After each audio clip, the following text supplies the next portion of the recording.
सभापति जी।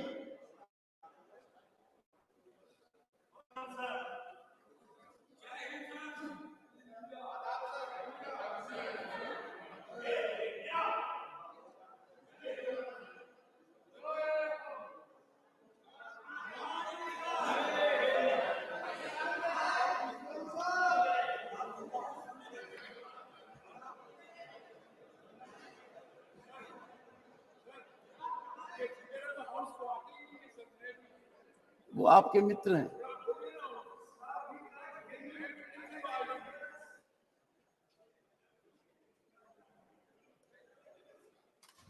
Honorable members,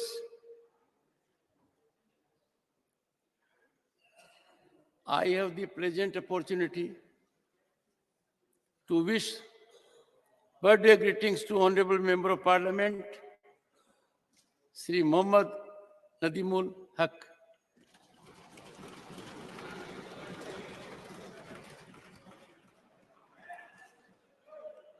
Sri Haq has been a member of this House since April 2012. He is serving his second term in the House from April 2018. He is a journalist and writer and takes keen interest in sports. Sri Haq is married to Srimati Farah Khan and is blessed with son Fardeen and daughter Farheen. On my own and your behalf, I wish him a long, healthy, and happy life. Papers to be laid on the table. Shri Kiren Rijiju ji. सभापति महोदय, राज्यसभा में आज की कार्यसूची में मेरे नाम के आगे उल्लेखित पृथ्वी विज्ञान मंत्रालय से संबंधित दस्तावेज सभा पटल पर रखने का अनुमति प्रदान करें। श्री पंकज चौधरी। माननीय सभापति जी, मैं आज की कार्यसूची में मेरे नाम के सामने उल्लेखित कागजात आपकी अनुमति से सदन के पटल पर रखता हूं। श्रीमती अन्नपूर्णा देवी।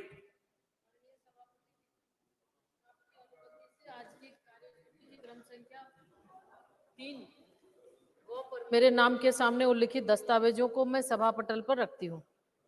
डॉक्टर सुभाष सरकार।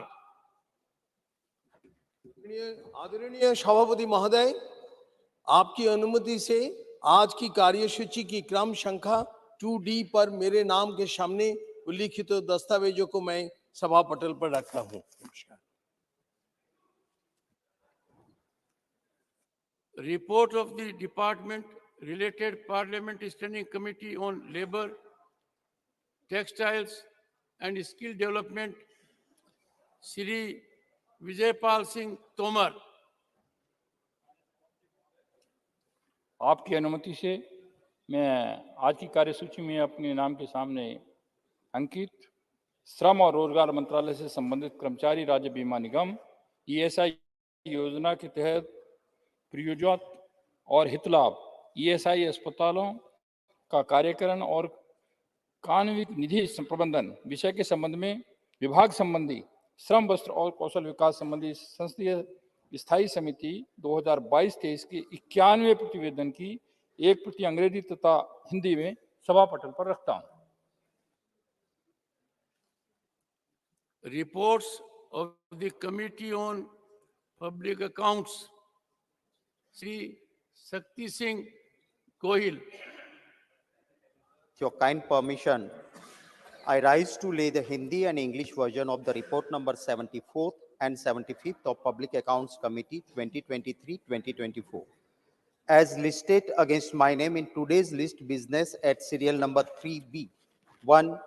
74th report on groundwater management and regulation. 2. 75th report on issues related to cultural institutions. Thank you, sir.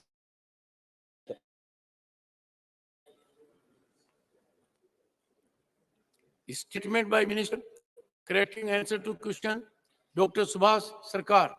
आदरणीय सभापति महोदय, आपकी अनुमति से आज की कार्यसूची की क्रम संख्या 4 पर मेरे नाम के आगे उल्लिखित कार्य में 29 मार्च 2023 को पूछे गए अतारांकित प्रश्न संख्या 3231 देश में विद्यार्थियों द्वारा की जाने वाले आत्महत्याएं के उत्तर में शुद्धिकरण के बारे में वक्तव्य देता हूं। नमस्कार। Honorable members, I have to inform honorable members that the Business Advisory Committee, in its meeting held today on the 20th September 2023, has allotted time for government legislative business as follows.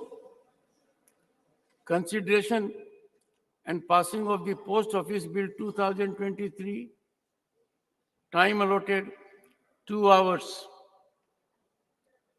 Consideration and passing of the Constitution 128th Amendment Bill 2023, after it is considered and passed by Lok Sabha, time allotted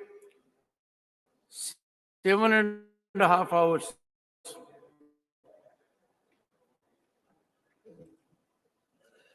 Honorable members, I may inform you that the chamber, lobby, and galleries referred to in the rules of procedure and conduct of business in the Council of States, Rajya Sabha, shall mean, honorable members may take note of it, shall mean the chamber, lobby, and galleries of the Parliament House of 2023.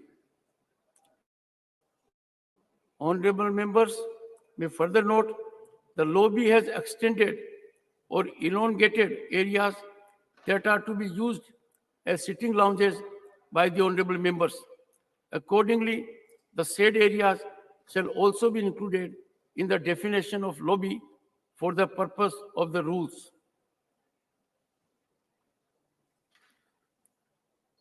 Honorable members,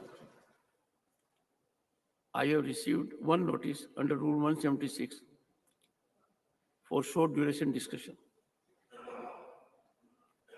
The same is from Sri A.A. Rahim, CPIM. The notice is under my active consideration. Honorable members, it gives me immense pride that we are going to have a discussion on the achievements of Bharat in space exploration to commemorate the glorious accomplishments of our space scientists. From the inception of our space program, we have consistently pushed the boundaries of space exploration and our achievements in this domain. These have catapulted the nation onto the global center stage. From Chandrayaan missions to the moon, Mars, orbital mission, Mangalyaan, and Aditya L1 solar exploration, India has shown to the world that the sky is not the limit, it is just the beginning. Over the span of nearly 6 decades, India's space program has seen the country evolve from a nation relying on foreign launch vehicles to becoming fully self-reliant with its indigenous launch capabilities. Notably, India has not only developed the capacity to launch its own satellites, but has also extended its services to launch satellites for other countries. Honorable members, from January 2018 to November 2022, the ISRO achieved a significant milestone by successfully launching a total of 177 foreign satellites from a diverse array of countries. So far, we have launched 424 foreign satellites, of which more than 90%, 389, were launched in the last 9 years. We have launched satellites of USA, 231, UK, 86, and Singapore, 20. They are the top 3 beneficiaries of India's international cooperation in this sector. Having diligently attended to our country's development needs through our space endeavors and enhancing communication infrastructure to enabling remote sensing and weather forecasting, it is only but natural that we now decisively turn our focus towards the uncharted realms of planetary exploration and deep space missions. With the latest successful Chandrayaan-3 mission, India's space agency, ISRO, has etched its name in the annals of space exploration. India is only the 4th country in history to have soft landed a spacecraft on the moon, and the first to have done so in the moon's south polar region. Exhibiting tremendous tenacity and turning failures into stepping stones for future success, ISRO took away the right lessons from preceding Chandrayaan-2 mission. Honorable members, as Governor of the State of West Bengal, I was in the Science City, Kolkata, on 7 December 2019, past midnight, with a group of young boys and girls. The landing was not soft. I had then remarked that Chandrayaan-2 was a major success, though was not 100%. The lessons we had learned from this mission helped us to see ultimate success in Chandrayaan-3. With this achievement, India is now a member of the Artemis Accords, the US-led multilateral initiative to place humans on the moon by 2025, and subsequently advance human space exploration throughout our solar system's broader vicinity. Honorable members, our achievements reach beyond the lunar surface. India's Mars orbiter mission, unofficially known as Mangalyaan, showcased our ability to reach the red planet on our maiden attempt. The Mangalyaan spacecraft successfully entered Mars orbit on September 23, 2014, making ISRO only the first Asian and the 4th country in the world to do so, and it achieved this feat with unparalleled cost effectiveness. Just as we were celebrating the achievements of Chandrayaan-3 mission, ISRO unveiled yet another ambitious endeavor, the Aditya L1 mission. Launched just last week, this mission seeks to gain a deeper understanding of the Sun from a unique vantage point approximately 1.5 million kilometers away from the Earth that allows for continuous and uninterrupted study of the Sun. With this mission, India is poised to join an exclusive group of countries dedicated to the study of our nearest star, the Sun.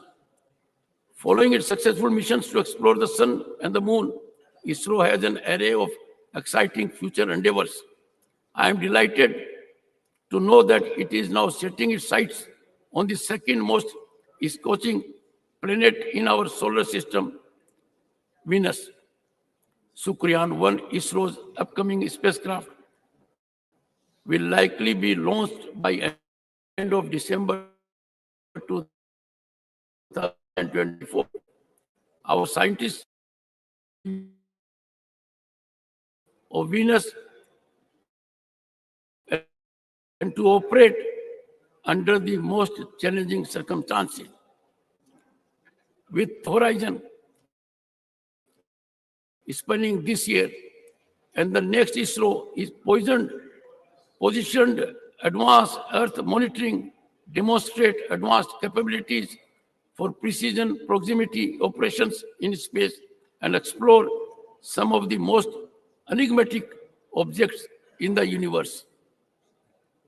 Having said that, honorable members, I believe ISRO's journey into space exploration has been nothing short of extraordinary.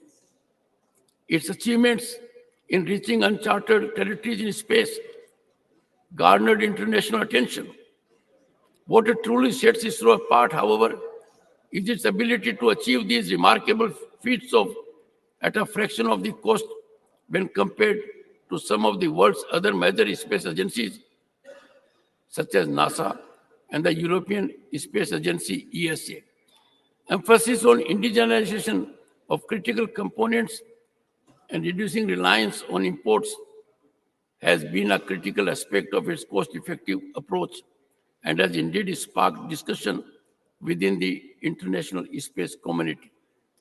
Taking a giant leap forward, a brighter, more innovative, and economically robust future in space exploration, the Indian space policy of 2023 welcomes private enterprises into the realm of space exploration.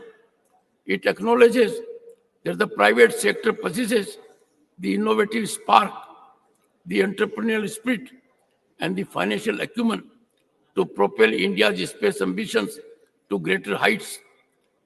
The implications, honorable members, of this decision are profound.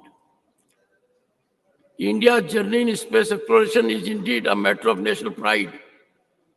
As we look forward to many more chapters of discovery, innovation, and global collaboration in the thrilling saga of space exploration, let us celebrate Bharat's unstoppable journey to greatness. I now invite the Honorable Leader of the House, Shri Piyush Goyal, to initiate the discussion on India's glorious space journey marked by successful soft landing of Chandrayaan 3.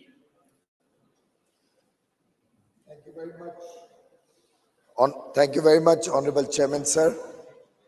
It's indeed a matter of great pride for the entire nation and for all of us in this august house that you have permitted this subject to be taken up as the very first subject in the new precincts, and truly something which makes every single Indian, 140 crore Indians, proud of their scientists, proud of their Indian industry who has contributed in big measure to various components that have come into the entire mission.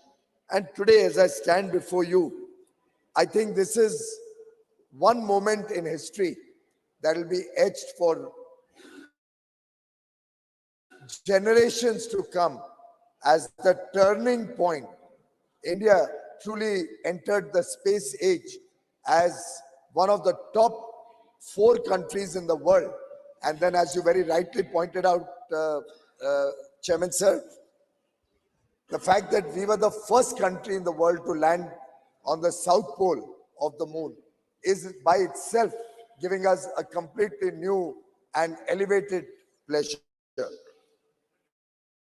Honorable Chairman sir, ISRO in space has truly, by scripting this glorious chapter to India's space journey and proving that even the sky is not the limit for India, really made the entire nation very, very proud and scripted this new space journey.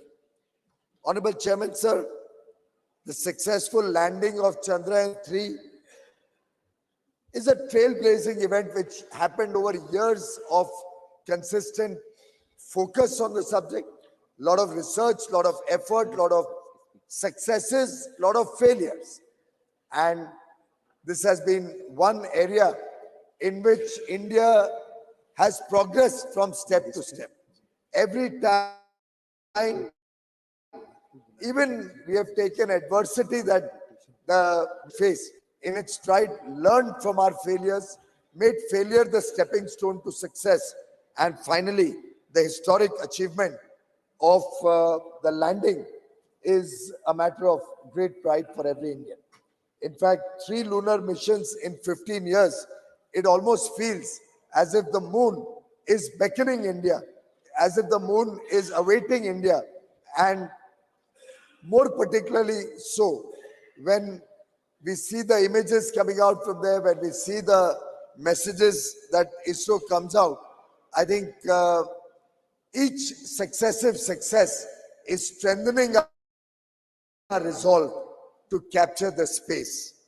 Honorable Deputy Chairman, sir, today we stand before the world, unlocking new avenues of scientific discovery with a new confidence, the self-confidence of an Atmanirbhar Bharat, the self-confidence of a country which produces the highest number of STEM graduates in the world, the self-confidence of a country which today stands before the world with one of the lowest cost missions and one of the most effective and speedy successes that any other country could have achieved. I remember that picture where in the Chandrayaan-2 mission, where after having almost come so close to the surface of the moon, for a small technical reason we were not successful. A lot of naysayers had started trying to run down the Indian mission, run down ISRO, run down our scientists. And for all those naysayers, for all those people who have this negativity about India, जो नकारात्मक सोच के लोग हैं, उन सबके लिए उस दिन सबक था, जैसे प्रधानमंत्री नरेंद्र मोदी जी ने गले लगाया उस समय के इसरो के चेयरमैन को, उनको उनकी क्षमता के ऊपर उनको बधाई देते हुए आगे के लिए, आगे की चुनौतियों के लिए उनको तैयार किया, उनको उनका आत्मविश्वास बढ़ाया, उनको प्रोत्साहित किया। मैं समझता हूं वो जो चित्र है वो देश के 140 करोड़ लोगों के जहन में, उनके दिल में, उनके मन में बस गया है। और उस दिन के उस प्रोत्साहन को, उस दिन के माननीय प्रधानमंत्री नरेंद्र मोदी जी के वाक्यों को, जैसे उन्होंने पूरे जी जान से अपने जीवन का एक अंश बना लिया और अपने जीवन का मिशन पर आते हुए जिस प्रकार से आगे चले, इतने कम समय में उसके बाद चंद्रयान-3 का सक्सेस, G20 के थोड़े ही दिन पहले, मैं समझता हूं पूरे देश के लिए बहुत ही गर्व की बात है। मुझे ध्यान है कि जयपुर में हमारी G20 की ट्रेड एंड इन्वेस्टमेंट मिनिस्टर्स की, वाणिज्य और निवेश के मंत्रियों की बैठक चल रही थी। बैठक 24 और 25 अगस्त को होनी थी। उसी की पूर्व संध्या पे 23 अगस्त को ये हमने सभी ने मिलके एक साथ जब मून लैंडिंग देखी चंद्रयान-3 की, जो गौरव हम सबको महसूस हुआ, जिस प्रकार से पूरा देश गौरवान्वित हो रहा था उस दिन, मैं समझता हूं वो इतना इन्फेक्चुअस था, उसका प्रभाव विदेश से आए हुए मंत्रियों के ऊपर भी इतना गहरा था कि लगभग विश्व के सभी बड़ी ताकतों के नेता, सभी बड़े देशों के वाणिज्य और उद्योग से संबंधित, निवेश से संबंधित मंत्रियों ने अपने अपने भाषण में, हमारी मीटिंग में, हर एक ने एक स्वर में भारत की तारीफ की, भारत की उपलब्धता को बहुत ही विशेष बताया, बहुत ही साइंटिफिक कम्युनिटी के लिए, हमारी साइंटिफिक अचीवमेंट के लिए भारत की सराहना की और माननीय प्रधानमंत्री नरेंद्र मोदी जी को बधाई दी। उस मौके पे भी G20 की मीटिंग में दुनिया भर के नेताओं ने कि अब Bharat, India is truly arrived at the world stage, अब भारत विश्व पटल पे अपनी छाप छोड़ रहा है और ये मैसेज आज भारत से बढ़ के पूरे विश्व में गया कि भारत अब बड़ी बड़ी चुनौतियों को सफलतापूर्वक भी पूरा कायम कर सकता है, सफलता प्राप्त कर सकता है। और मैं समझता हूं कि पहले हम सुनते थे यूएस, यूएसएसआर, चाइना, ऐसे देशों ने हजारों लाख करोड़ रुपए खर्च के ये एक एक मिशन किए थे। भारत एक ऐसा देश है जिसने बहुत कम खर्चे पर, बहुत कम लागत पर और अधिकांश जो उसमें पुर्जे लगे, वो भारत में बनने के कारण, मेक इन इंडिया के जो जोर लगाया गया उसके कारण आज भारत को एक अलग ही श्रेणी में लेके जाता है। अब कई देश, और उस मीटिंग के दौरान भी कई देश के मंत्रियों ने मुझसे साझा बातचीत, अब वो भी चाहते हैं कि स्पेस मिशन में हमारे साथ जुड़े। वो भी चाहते हैं कि उनके भी जो फ्यूचर स्पेस प्लान्स है उसमें भारत के साथ साझा भागीदारी करना चाहते हैं, पार्टनरशिप करना चाहते हैं, सीखना चाहते हैं और जॉइंट एंडेवर्स आगे चल के बढ़ाना चाहते हैं स्पेस की तरफ। माननीय उपसभापति महोदय, जो दोनों मिशन लाइफ हुए लैंडर और रोवर के, इसका जो सराहना हमने अलग अलग पत्रकारों में देखी, उसके 3 प्रमुख जो उद्देश्य थे, the 3 main objectives of Chandrayaan-3, वो तीनों इतनी सफलतापूर्वक, इतने प्रिसिशन से, एग्जैक्ट 6:04 पे जो लैंडिंग हुई, वो तीनों जो हमारे लक्ष्य थे, एक था कि सेफ एंड सॉफ्ट लैंडिंग हो मून सरफेस के ऊपर, दूसरा था कि हम डेमोन्स्ट्रेट कर सके, दिखा सके रोवर ऑपरेशंस, जो मून पे रोवर बाहर निकला और उसने जो ऑपरेशंस करी, और ऑन साइट एक्सपेरिमेंट्स जो लूनर सरफेस पे करने थे, ये तीनों पे 100% सफलता प्राप्त करना, ये हम सबका सौभाग्य है। और मैं अपने पूरे सदन के मेंबर्स की तरफ से आपके माध्यम से प्रधानमंत्री नरेंद्र मोदी जी को, जो टीम स्पेस और साइंस एंड टेक्नोलॉजी की केंद्र में और राज्यों में इस विषय के ऊपर चिंता करती है, और पूरा इसरो की टीम है जिसने इस पे दिन रात मेहनत करके, विशेषकर जो हमारी महिला साइंटिस्ट हैं, उनको मैं विशेष करके धन्यवाद भी देता हूं, उनको बधाई भी देता हूं। हमने देखा है गत दिनों में कैसे महिला साइंटिस्ट ने एक प्रमुख भूमिका निभाई है हमारे अलग अलग स्पेस मिशंस में, और ये महिला साइंटिस्ट आज वास्तव में भारत का गौरव बनी है, और मुझे लगता है हम उसका एक प्रकार से उनको धन्यवाद के रूप में तोहफा आज लोकसभा में, और उम्मीद करते हैं कि वहां से पास होके आज रात तक आ जाए, या तो कल राज्यसभा में हम जब महिला आरक्षण पास करेंगे, कॉन्स्टिट्यूशन अमेंडमेंट बिल पास करेंगे, मैं समझता हूं एक सही मायने में हमारी बहनों के लिए, हमारी माताओं के लिए, हमारी छोटी बिटियाओं के लिए, जिन्होंने इतने बड़े लक्ष्य प्राप्त करने में अपना अमिट छाप छोड़ी है, इतना बड़ा योगदान दिया है, वो भी एक पूरे देश और विश्व को मैसेज जाएगा कि ये देश बहुत कृतज्ञ देश है।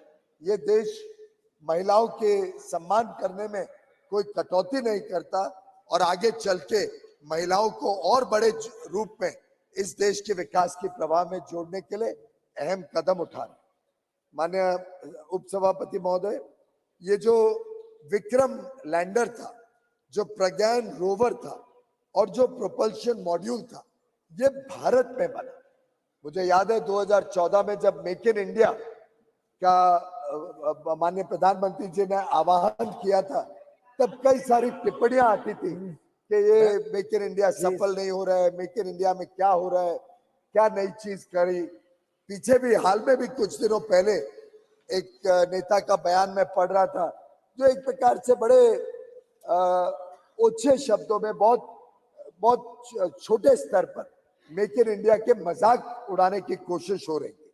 मैं समझता हूं हमारे इस मिशन ने, चंद्रयान-3 ने और इसरो की कामयाबी ने एक पूरी तरीके से सिद्ध कर दिया कि भारत में बना हुआ सामान, भारत में बने हुए पुर्जे, भारत में बने हुए अलग अलग जो इस पूरे मिशन में कंपोनेंट्स लगे, इक्विपमेंट लगा, इसने इस देश को नई ऊंचाइयों तक पहुंचाया। और आज पूरा विश्व भारत की तरफ देखता है, जब वो देखते हैं कि हमें मैन्युफैक्चरिंग कैपेबिलिटीज चाहिए, हमें टैलेंट चाहिए, हमें स्किल्स चाहिए, तो उनको एक देश जो नजर आता है, विश्वसनीय देश, एक विश्वसनीय साझेदारी में भाग लेने वाला पार्टनर, तो वो भारत है। और भारत के ऊपर आज विश्व की भी निगाहें टिकी हुई है, विश्व का विश्वास बना हुआ है। माननीय उपसभापति महोदय, अगर हम डिजाइन कैपेबिलिटीज देखें तो जो डिजाइन कैपेबिलिटीज डेवलप हुई हैं चंद्रयान 3 के दौरान, उससे हमें आगे चल के बहुत लाभ हो। और हमने अलग अलग तरीके से देखा है कि स्पेस टेक्नोलॉजी का लाभ भारत की विकास यात्रा में सिर्फ स्पेस नहीं, लेकिन हमारी लोकल डेवलपमेंट में भी बहुत बड़ी तरीके से लाभ देता है। जैसे कि माननीय सदस्य जानते हैं, आप भी भली भांति आपने देखा है, पीएम गति शक्ति, ये क्या है? ये एक प्रकार से स्पेस टेक्नोलॉजी का इस्तेमाल करते हुए भारत के आधारभूत सुविधाएं, भारत के इंफ्रास्ट्रक्चर को और मजबूती देना और गति देना और प्रगति को तेज करना, उसका एक साधन है।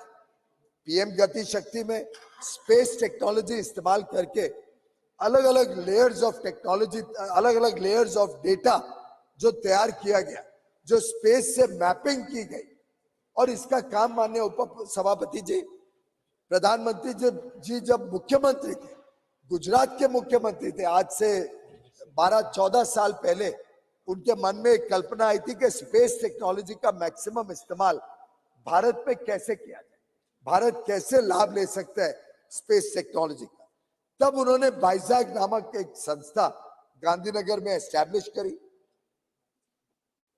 और बाइजैक के माध्यम से ये शुरुआत करी कि कैसे भारत के आगे के भविष्य के विकास यात्रा में आधुनिक सुविधाएं और सफलतापूर्वक हम भारत को एक international centre for manufacturing, trade and business बना सके। लाखों करोड़ों लोगों को नौकरियां देने के लिए जो हम काम कर रहे हैं, उसके लिए स्पेस टेक्नोलॉजी का इस्तेमाल करने का जीता जागता उदाहरण अगर कुछ है तो पीएम गति शक्ति है। तो इस प्रकार से स्पेस से जो जो हम सीखेंगे, जो जो चंद्रयान 3 की उपलब्धियां होंगी, उससे आगे चल के भारत में जो इंफ्रास्ट्रक्चर डेवलपमेंट हो रहा है, भारत में किस प्रकार से आगे हमें क्रिटिकल मिनरल्स रिसोर्सेज पे काम करना है, अलग अलग तरीके से ये स्पेस का रिसर्च भारत को नई ऊंचाइयों तक लेके जाएगा।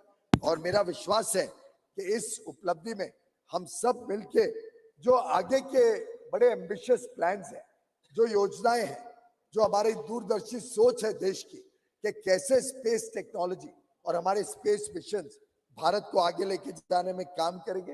ये जो नया उत्साहित भारत है, ये जो एस्पिरेशनल इंडिया की नई आकांक्षा है, इसको पूरा करने में गगनयान, चंद्रयान के बाद आने वाला जो गगनयान मिशन है, जो लगभग 2024 में अनुमानित प्लान है, उसको भी हम कैसे सफल बनाएंगे, उसके लिए हम सब ने इसरो को शुभकामनाएं देनी है।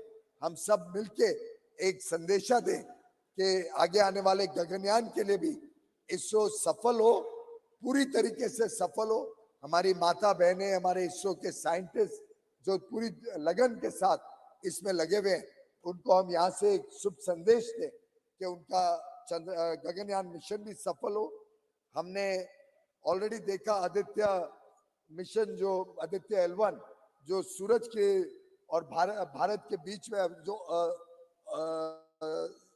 अर्थ और सन के बीच में यहाँ से लगभग 15 लाख किलोमीटर दूरी पे जाके स्टेशन होगा, जो लैग्रैंज पॉइंट है, वहां से स्टडी करेगा सूर्य की किरणों की ताकत, सूर्य की ताकत को।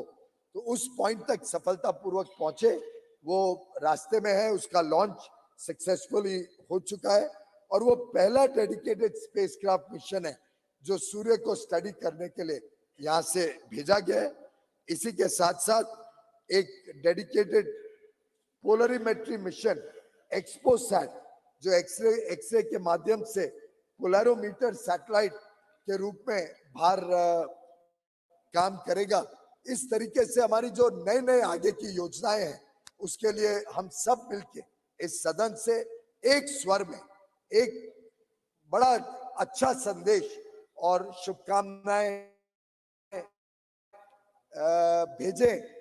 तो एक तरफ बधाई चंद्रयान 3 के सफलता के लिए, दूसरी तरफ शुभेच्छा आगे के बड़े बड़े लक्ष्यों को प्राप्त करने के लिए। ये जब एक स्वर में पूरा सदन ये मैसेज भेजेगा, तो मैं समझता हूं कि सभी जो इस मिशन के साथ जुड़े हुए हैं, चाहे वो प्रधानमंत्री नरेंद्र मोदी जी का प्रोत्साहन हो, चाहे हमारे अफसरगण हो, चाहे इसरो के साइंटिस्ट हो, हर एक व्यक्ति जो अलग अलग इन मिशंस में अपने अपने पुर्जे, अपने अपने कंपोनेंट्स, इक्विपमेंट्स बना के योगदान दे रहे हैं, और एक प्रकार से 140 करोड़ देशवासियों का उत्साहवर्धन का करने का काम आज पहले ही सिटिंग में, कल पहली सिटिंग थी, आज पहले ही डिस्कशन में हम ये जो संदेश जा रहे हैं, ये भी बड़ा शुभ संदेश है। कल महिला, मैं उम्मीद करता हूं कि सर्वसम्मति से जब ये सदन पास करेगा, पारित करेगा, तो दो शुभ संदेश, एक तरफ यहाँ का हमारा प्रवेश, आज का ये चंद्रयान-3 का बधाई का और शुभकामनाओं का मैसेज इसरो को, और तीसरा कल महिलाओं को, हमारी माता बहनों को आगे की जो लेजिस्लेटिव भारत की प्रवाह है, जो आगे जो भारत के आगे आने वाले दिनों में अमृत काल में विकसित भारत बनाने की जो जर्नी रहेगी, उसमें हमारी माता बहनों का, महिलाओं का आरक्षण देके इस सदन पार्लियामेंट पे और ज्यादा योगदान मिले, उसके लिए जो हम कदम उठाने जा रहे हैं, मैं समझ पार्लियामेंट, लोकसभा में और असेंबलीज में, दोनों में जो हम कदम उठाने जा रहे हैं, ये दोनों तीनों ये शुभ संदेश एक प्रकार से एक नई सुबह लेके इस सेशन को भी यादगार बनाएगा। ये नई सुबह देश की अमृत काल की यात्रा में भी हम सबके लिए ऐतिहासिक क्षण बनेगी, और हम सब इसके साक्षी हैं, हम सब इसमें भाग ले रहे हैं। ये हम सबका बहुत बड़ा सौभाग्य है। आपने मुझे इस चर्चा को शुरू करने के लिए मौका दिया, इसके लिए मैं आपका आभारी हूँ। बहुत बहुत धन्यवाद। बहुत बहुत धन्यवाद माननीय पीयूष गोयल जी। माननीय Shri Jairam Ramesh. Thank you, sir. Sir, I rise to speak on a discussion that is entitled India's Glorious Space Journey Marked by Successful Soft Landing of Chandrayaan-3. Sir, listening to the Leader of the House, it appeared as if this glorious space journey started only in 2014.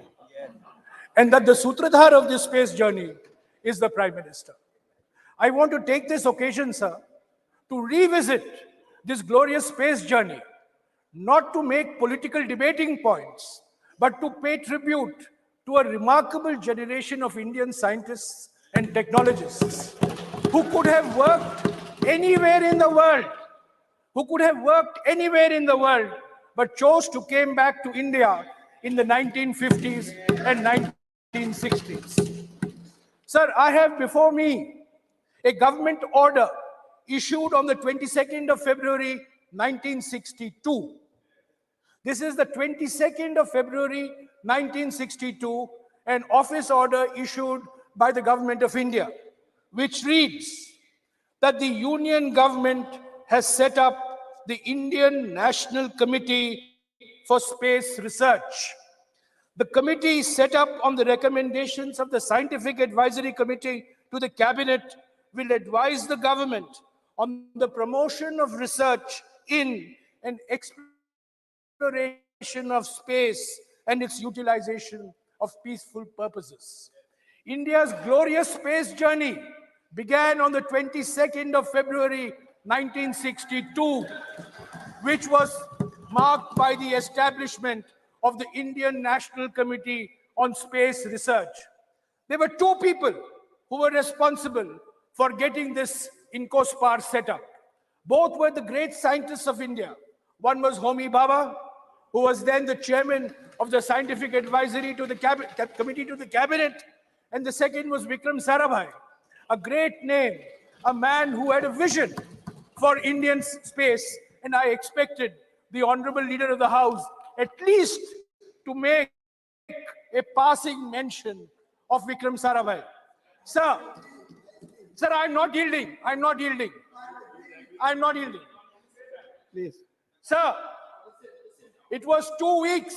It was 2 weeks before INCOSPAR was set up that the Prime Minister of India, the then Prime Minister of India, Jawaharlal Nehru, went to Ahmedabad to visit the physical research laboratory that was created by Vikram Sarabhai way back in 1947. Sir, this is a photograph I have of Pandit Nehru with Vikram Sarabhai and E.V. Chitnis in the old Parliament House. You could have seen this photograph, but in this new Parliament House, we need a telescope to see each other. I don't have a telescope, sir, but you can take me for my word. This is a photograph of the Prime Minister of India with Vikram Sarabhai and Professor E.V. Chitnis, who is 97 years old and is still alive. He is one of the key figures in this space journey. And in fact, Professor Chitnis's greatest contribution to our space program was the recruitment of a young engineer from the Madras Institute of Technology named APJ Abdul Kalam. Sir, after the establishment of INCOSPAR on the 22nd of February 1962, the second milestone in this glorious space journey was on the 21st of November 1963, when India launched its Sounder rocket from Thumba near Trivandrum. This was called TERLS, the Thumba Equatorial Research Launching Station. This was the first sounding rocket launched way back on the 21st of November 1963. And this was made possible because of Vikram Sarabhai, because of H.G.K. Murthy, because of Abdul Kalam, because of E.V. Chitnis, and a large number of scientists and technologists. So ISRO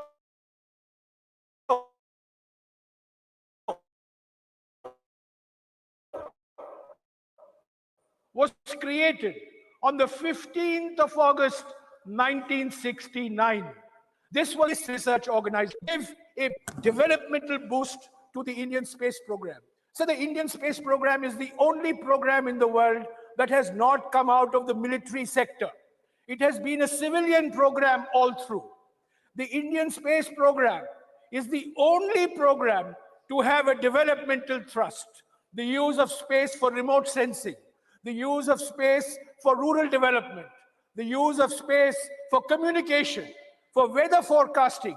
This is being the hallmark of India's space program going back to the creation of ISRO on the 15th of August, 1969. So, on the 25th of December, 1971, unfortunately, Vikram Sarabhai passed away very suddenly at the young age of 52. He died of a heart attack in Kovalam Beach near Trivandrum. The Indian space program was then faced with a huge crisis. It had lost its Karta Data. It had lost its Nirmata. It had lost its visionary, Vikram Sarabhai, who had lived and dreamt of India as a space power. It was then that the then Prime Minister of India, Indira Gandhi, took what I consider to be the most important step that has made India the space power that we are all proud of today. So she wrote a letter to an Indian scientist who was then taking a sabbatical at the famous California Institute of Technology in Pasadena in California. The name of the scientist is Satish Dhawan, and it is in his honor that our launch center in Sriharikota is called the Satish Dhawan Launch Center.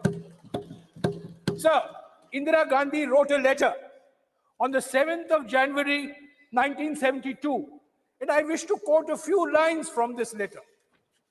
This is the Prime Minister of India writing, "Dear Dr. Dhawan, Vikram's sudden and tragic death has deprived our entire space research program of leadership.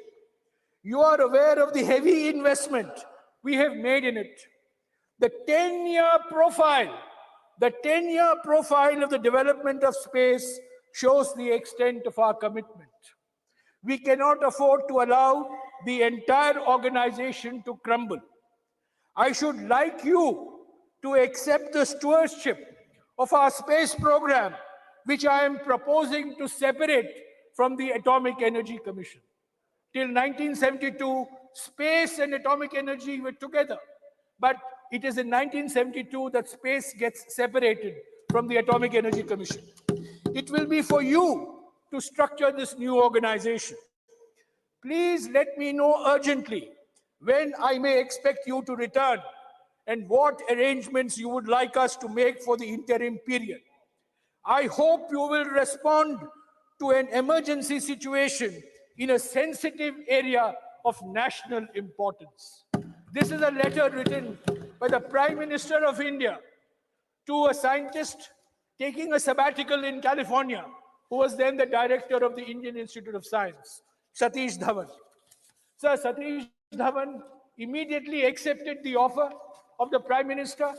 He put some conditions that he would like ISRO to be headquartered in Bangalore. He would not like to be posted in New Delhi, that he would like to continue as the director of the Indian Institute of Science, and he would like full freedom to run ISRO the way it should be run.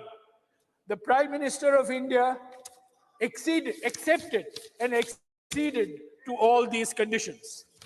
So when he came back to India, when he took over as chairman of ISRO, her secretary, Mr. P.N. Haksar, sent Mrs. Gandhi a note.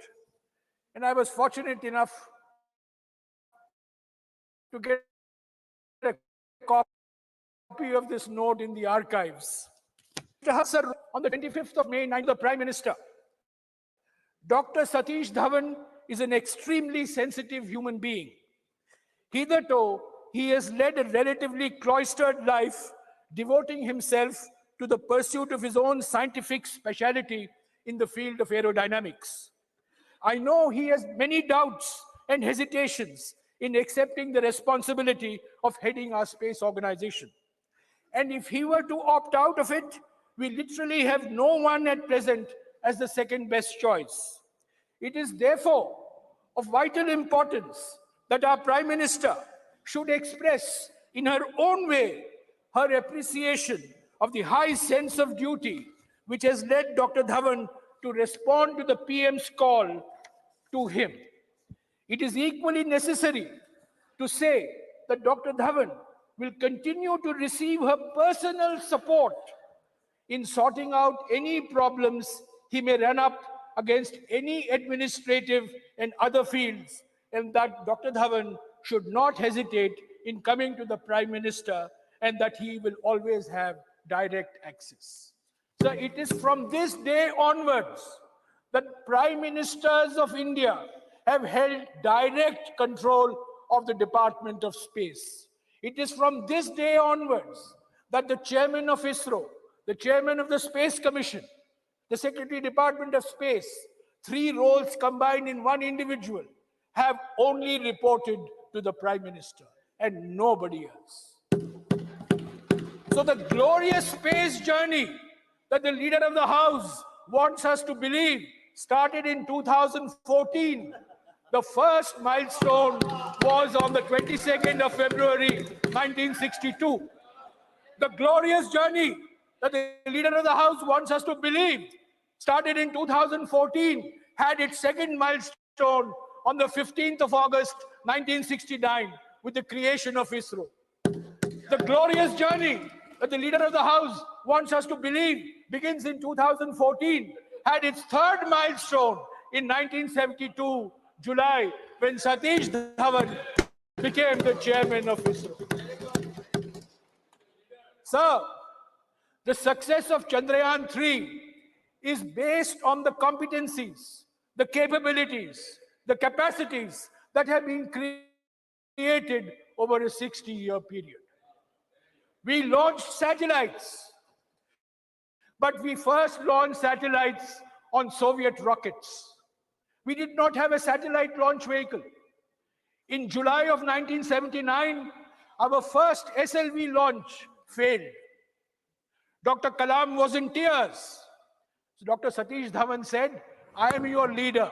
I will take responsibility for the failure. You sit at the back. That is leadership. In August of 1980, the SLV-3 succeeded. Dr. Dhawan said to Kalam, Kalam, you take credit for this. I will sit at the back. This is leadership. Leadership is not taking credit when things are going good and run away when the things are going bad. Leadership is when you have the courage to take the responsibility for things that are going wrong as much as you take credit when things are going right. So this is the milestones of a successful journey, sir. There have been many scientists, and I want to recall, I have mentioned Homi Bhabha, I have mentioned Vikram Sarabhai, I have mentioned Abdul Kalam. There's a great scientist of India who is forgotten today. He is the only scientist who has worked and contributed for a nuclear program as well as for our space program. And if you go to the Vikram Sarabhai Space Center in Thiruvananthapuram, you will see a statue of him in the space organization headquarters. His name is Brahma Prakash. He's probably one of the greatest metallurgists that India has produced. And he made a huge difference to our space program and to our atomic energy program. We have had a succession of chairmen. We had Satish Dhawan, U.R. Rao, Madhavan Nair, Kasturi Rangan, Radhakrishnan, Shivan, and now, of course, we have Somnath. Each of them have made contributions because the political leadership has given them the freedom to make those contributions. Sir, I also want to say that India's space program has always had a developmental orientation. It has always been space for development, space for communication, space for rural development, space for weather forecasting, space for identifying sources of water. Indian scientists and technologists have never seen India's space program as a symbol of Indian nationalism. It has always been seen in a developmental perspective. It has always been seen as an instrument of fulfilling developmental aspirations. And that's why we had INSAT, the Indian National Communication Satellite. And it is because of INSAT that we improved our weather forecasting. We located sources of water. We created new maps. We created platforms like Bhuvan. So while it is natural for all of us to take pride, I would like to urge all of us to please look at our space program fundamentally as an instrument of development and not as an instrument of muscular nationalism. This has been the hallmark of India's space program for the last 60 years. And let it be in that spirit with which it was founded by our scientists and technologists. So, I am entirely in agreement with the Prime Minister when he said yesterday that the Chandrayaan-3 achievement creates a new excitement for science. But sir, what is the point creating an excitement of science when you're removing Darwin's theory of evolution from textbooks? What is the importance of creating excitement of science when you reject Newton, you reject Einstein, you think all knowledge was available to India 2000 years ago? Sir, that is not a scientific temper. Scientific temper is the spirit of inquiry, is a spirit of questioning. We have had glorious tradition. We have had glorious tradition in mathematics. We have had a glorious tradition in metallurgy. We have a glorious tradition in astronomy. But, sir, let us take pride in our past, but let us not think that all of modern science, all of modern technology was known to us 2000 years ago. We have to move with the times.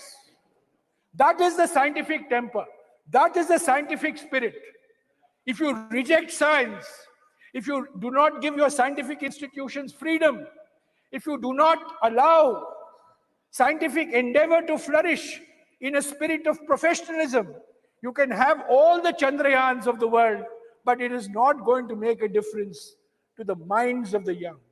So we have to create a scientific spirit, the spirit of questioning, the spirit of inquiry, the spirit of doubt. That is the spirit of science, which I hope will be created by this excitement. So, along with Chandrayaan 3, let us not forget Chandrayaan 1. Chandrayaan 1 was launched in 2008. And I have no hesitation in saying that the first announcement of Chandrayaan was by Prime Minister Atal Bihari Vajpayee on the 15th of August in 2003. After 2003, you had Chandrayaan 1 in 2008, you had Chandrayaan 2 in 2019, and you have Chandrayaan 3 in 2023. What does it mean? It means there is continuity in governance. If a Prime Minister refuses to acknowledge continuity in governance, if a Prime Minister believes that the world has started only when I became Prime Minister, if a Prime Minister believes that Indian science has become great, that the Indian space program has become great only when I became Prime Minister, sir, I beg to differ. Let us take, along with Chandrayaan 1, Aditya L1, which was also a great success. We have not mentioned it in your resolution. But this Aditya L1, the solar laboratory, which was launched 1 week after Chandrayaan 3. So when did Aditya 1 start? Aditya 1 started in the year 2006. It took 17 years for Aditya L1.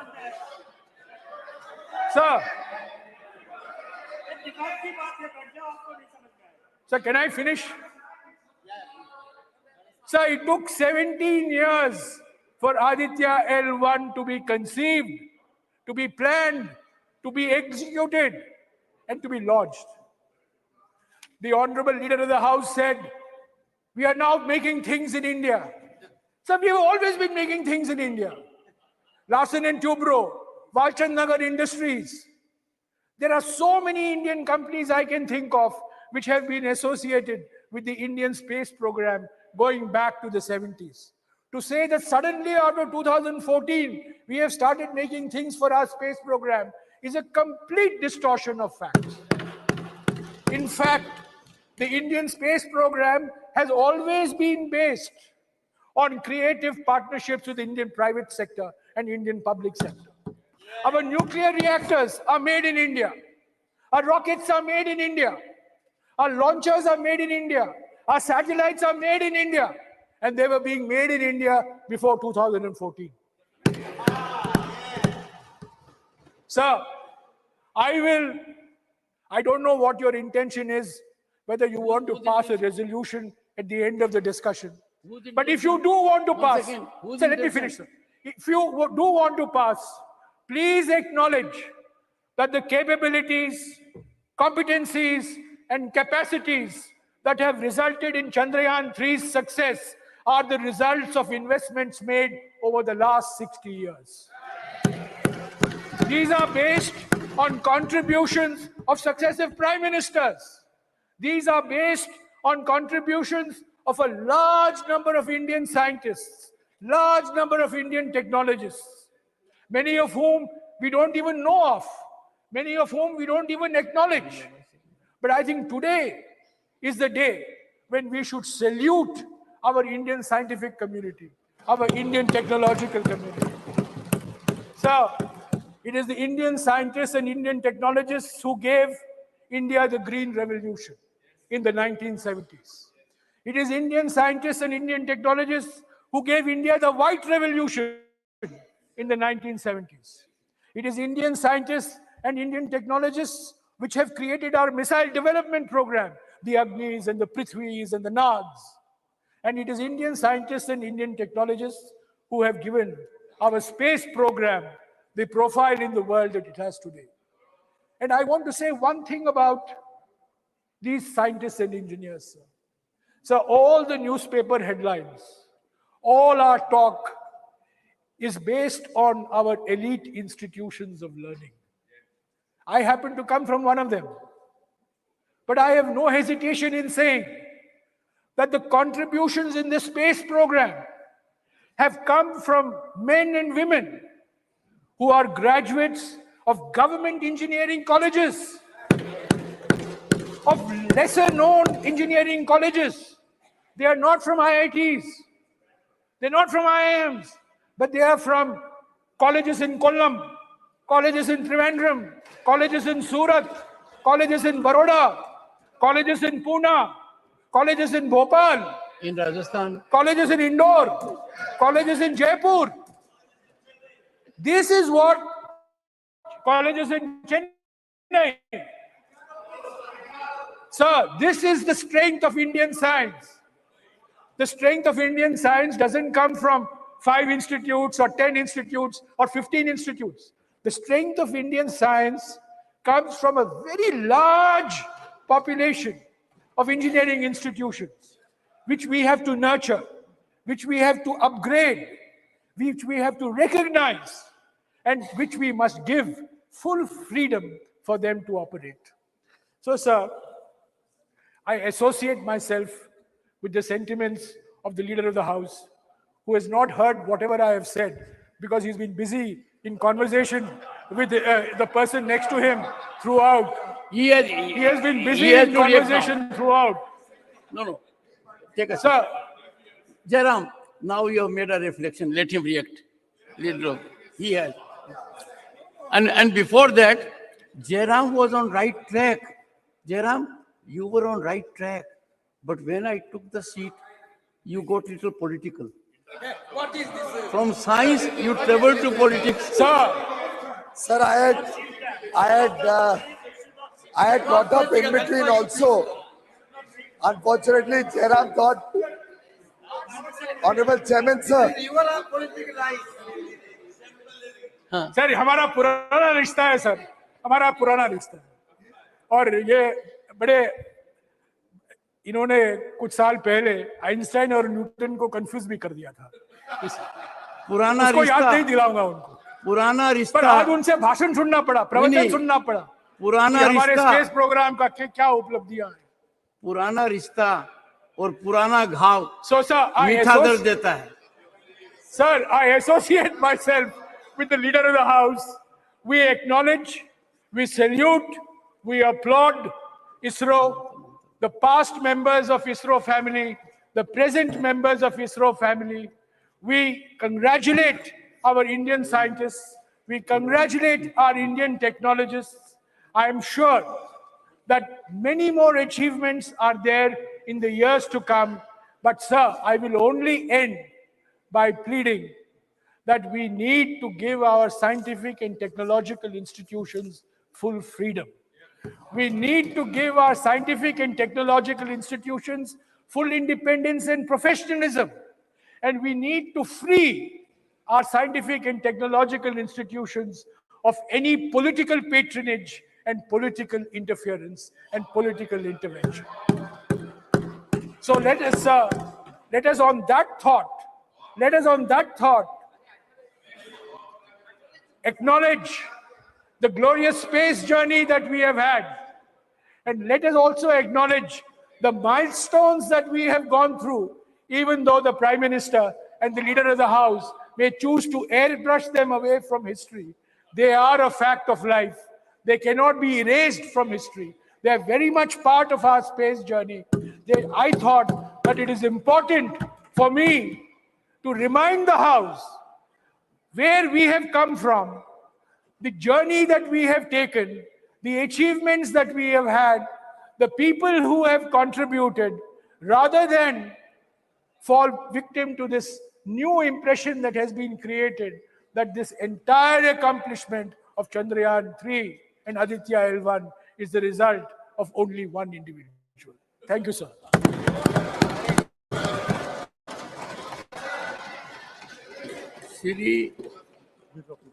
Shri Jawar, okay. Got up as soon as Jairam initiated, and you're right, he started on the right track. I got up, unfortunately, he did yield, only to say I fully agree with him and associate with him when he was talking about the journey. But now, since he has also taken it to a political level, I have only two comments to make, sir. Of course, the journey is extremely important. We have all assembled here. We are all going to speak about various aspects of the journey, and we have many other speakers who will be delving on who played what role, who provided what kind of funding support, who made this whole mission really get the kind of speed and scale that made it a success. But at the end of the day, I'm sure my honorable colleague and friend Jairam will also appreciate that people run many races. There are marathons run, there are sprints run, there are 100 meters, 200 meters, 42 kilometers, all sorts of races. But ultimately, one must also acknowledge that it's the Your turn will grit come. and determination Your turn.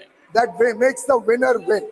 But on the other point where he made a personal comment on me, well, I'm sure everybody is human and everybody can make mistakes. Honorable members. I may not be as infallible as Mr. Jairam Ramesh.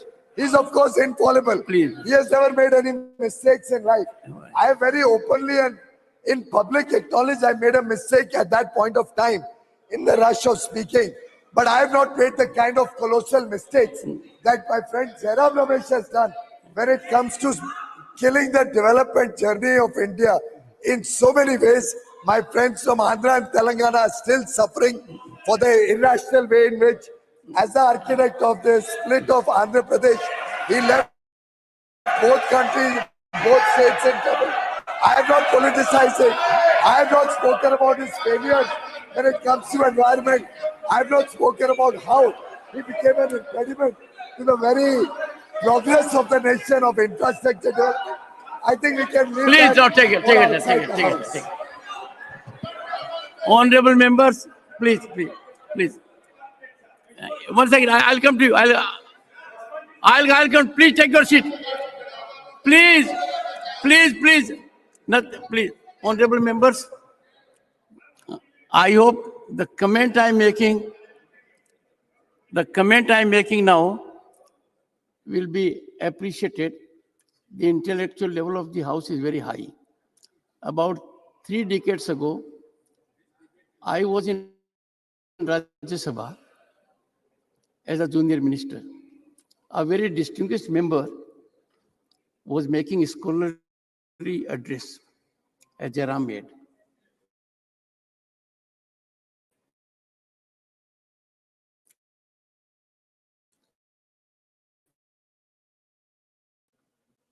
At that point of time, I'm on that. So when that member entered, the speaker got worried that that member will unsettle him. So immediately says, even my very good learned friend agrees with me, so that he doesn't say otherwise. And came the swift comment, fools never differ. That was the comment. No, I said you have to understand, sir. I said it with apologetic mode. That if these two have agreed, we have to see in several perspectives. Mr. Jawar Sarkar, you'll take a time, sir. Sir, No, what did you say, sir? One second. One second.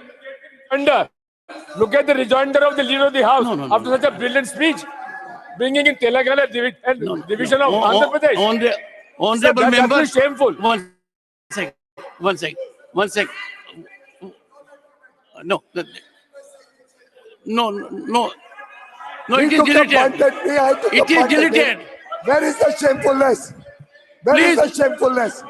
I Use think it is between two deleted. friends, don't come in the way of that. The comment is not on record.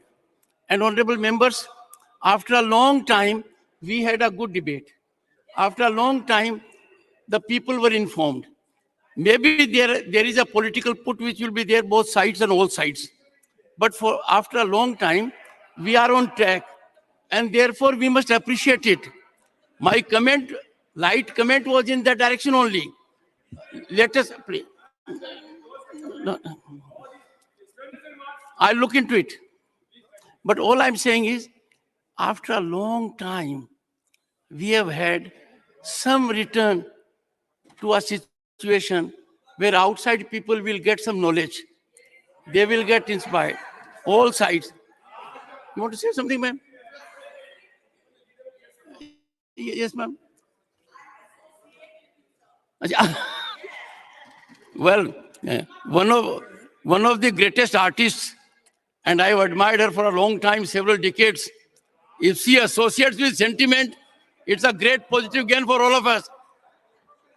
Mr. Jawahar Sarkar, and he brings on the table huge bureaucratic experience. Mr. Jawahar Sarkar. Thank you, sir. As I can't see any clock, I hope my time starts now. Sir, the first point that I would like to make is across the house. 21 minutes. We are Indians first, and as an Indian, we take immense pride in the Chandrayaan mission. We take immense pride in the scientific achievements of India, irrespective of what part of India we come from, what we represent. That is the first basic point that we have to remember. India is a continuum. India is eternal. And we cannot slice a part of India and say, this was my part and all the credit happened during this part. All the discredit happened during that part. We were all part of a continuum. When we talk of Chandrayaan, Mr. Jairam Ramesh has explained in great detail, the chair also has explained in great detail, the whole journey of Chandrayaan, and that it spans for 6 decades and more. Numerous individuals have contributed to it. Today is a time when we need to remember them. We need to celebrate the moment, but we also need to remember our history. We also need to celebrate history.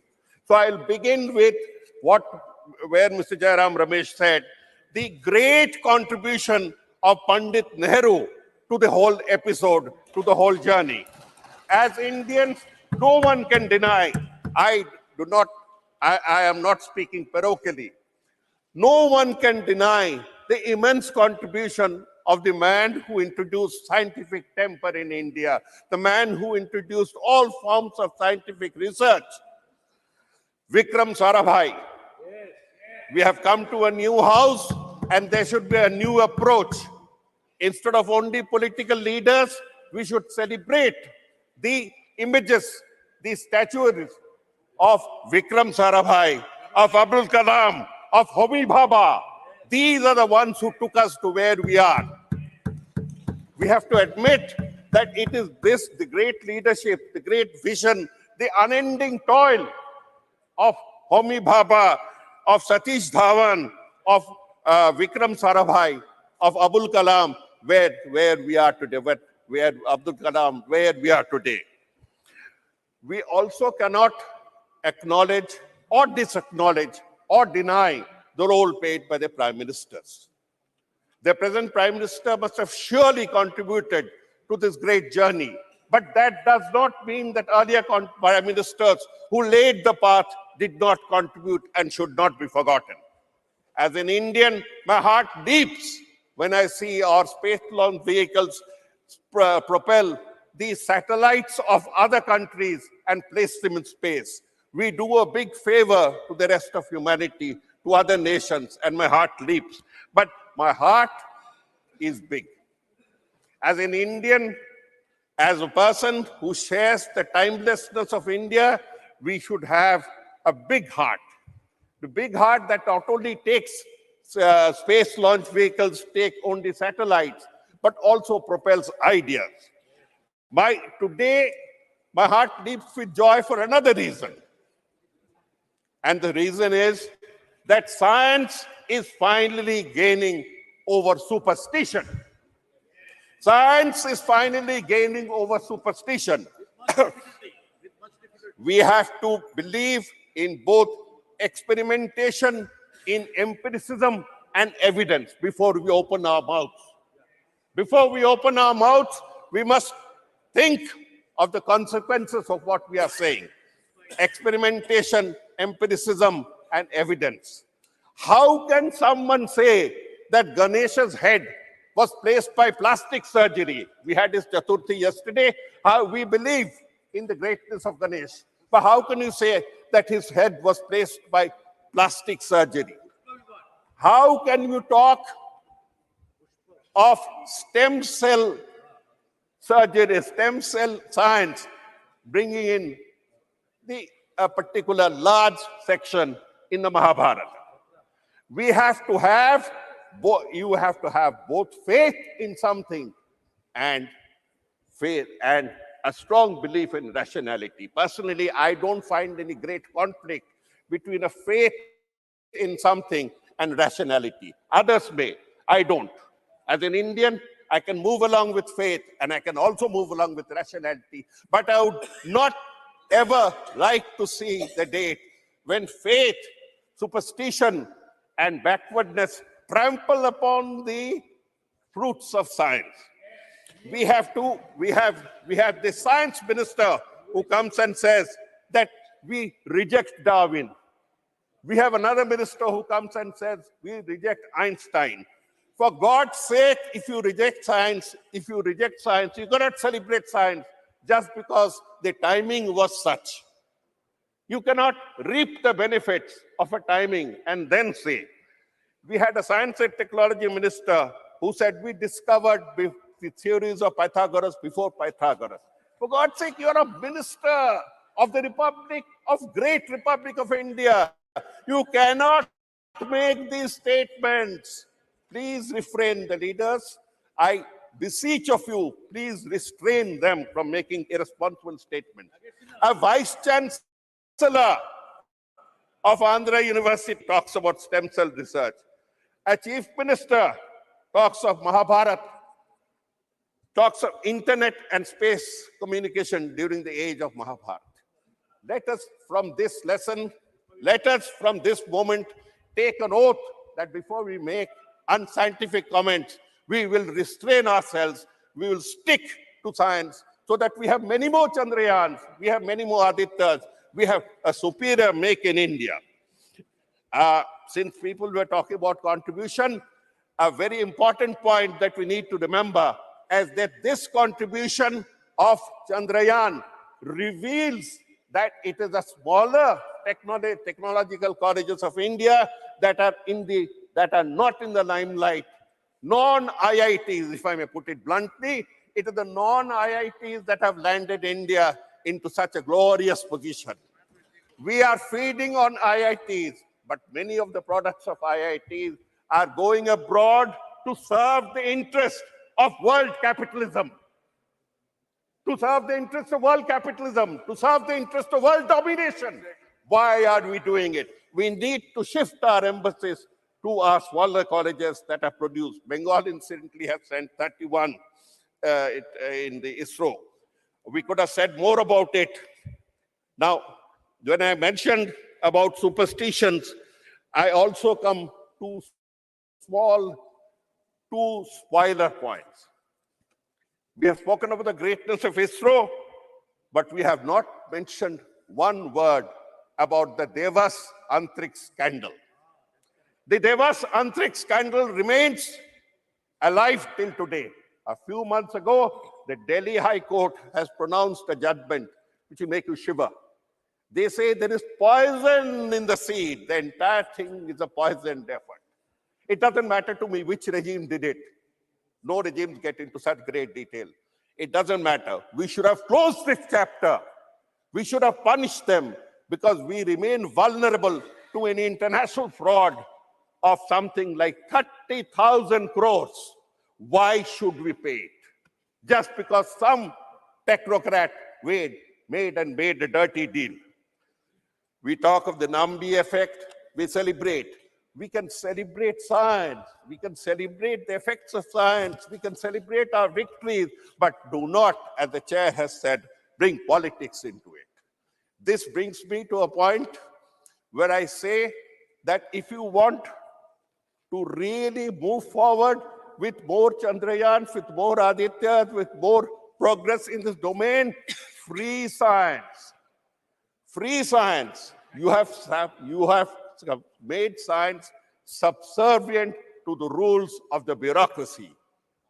You have created departments and ministries of science where you have placed scientists, But the rules remain the same. The rules remain the same. You have to have a separate set of rules. You have to go in for faith. You have to allow them to function, not shackle them with bureaucratic rules. My heart leaps when I hear that India has joined the 6 nations for the National Quantum Mission. This National Quantum Mission will take India forward. Whether X regime stays or Y regime comes or the Z regime goes, it doesn't matter. This permanent contribution to the quantum mission will take India forward. We should move higher. We already have moved high on the innovation index. In the world over, they look at us to see how much we have innovated, not how much we have talked. How many patents have we filed?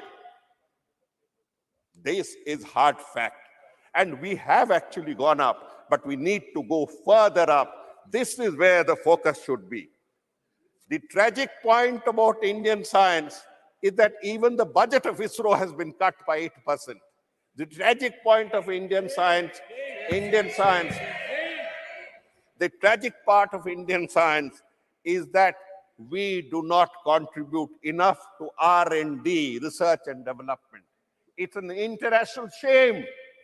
I'm saying, Minister Sirs, it's an international shame because when we make claims, we must substantiate claims.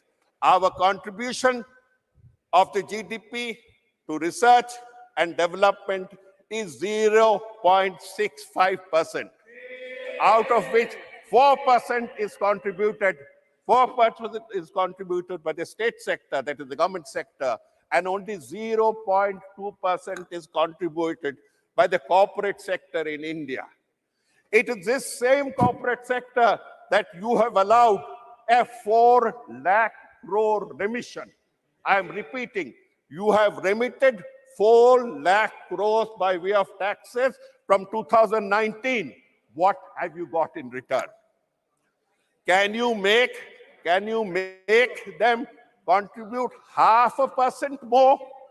0.5% more? When we talk, this is the remission of income tax, what we call the corporation tax. By way of favors, I am repeating the point, that 12.5 lakh crores, I am repeating, 12.5 lakh crores of the bank customers' money has been evaporated, has been extinguished, has been written off to favor big corporates. A big corporate who belongs to a political party, who was also a member of this house, has got away with 5,000 crores. 5,000 crores of remission yesterday. My submission, madam, my submission is not politics. My submission is that this is the type of money, that could get in to help the science sector with more funding. That is all. All I'm saying is don't talk of lack of resources. Say that we have resources, they have gone in the wrong directions. But now that we are conscious of our capabilities in science and technology, in industry, in Make in India, let us put more money in research and development. And where do we get the money from? I have mentioned already the 5,000 crores that has been remitted. Do not permit these things to go on. We have had a long discussion on the space mission. We have had an erudite discussion by Jairam Ramesh, by the Honorable Chair, by the Leader of the House. I thank all of you, but we should have found time not only for space and the moon, but also for Manipur. We have had no time at all to discuss Manipur. With these words, I thank you and I support the resolution in favor of congratulating Indian science as a whole for several generations. Thank you. Sri Trachoi Sabha.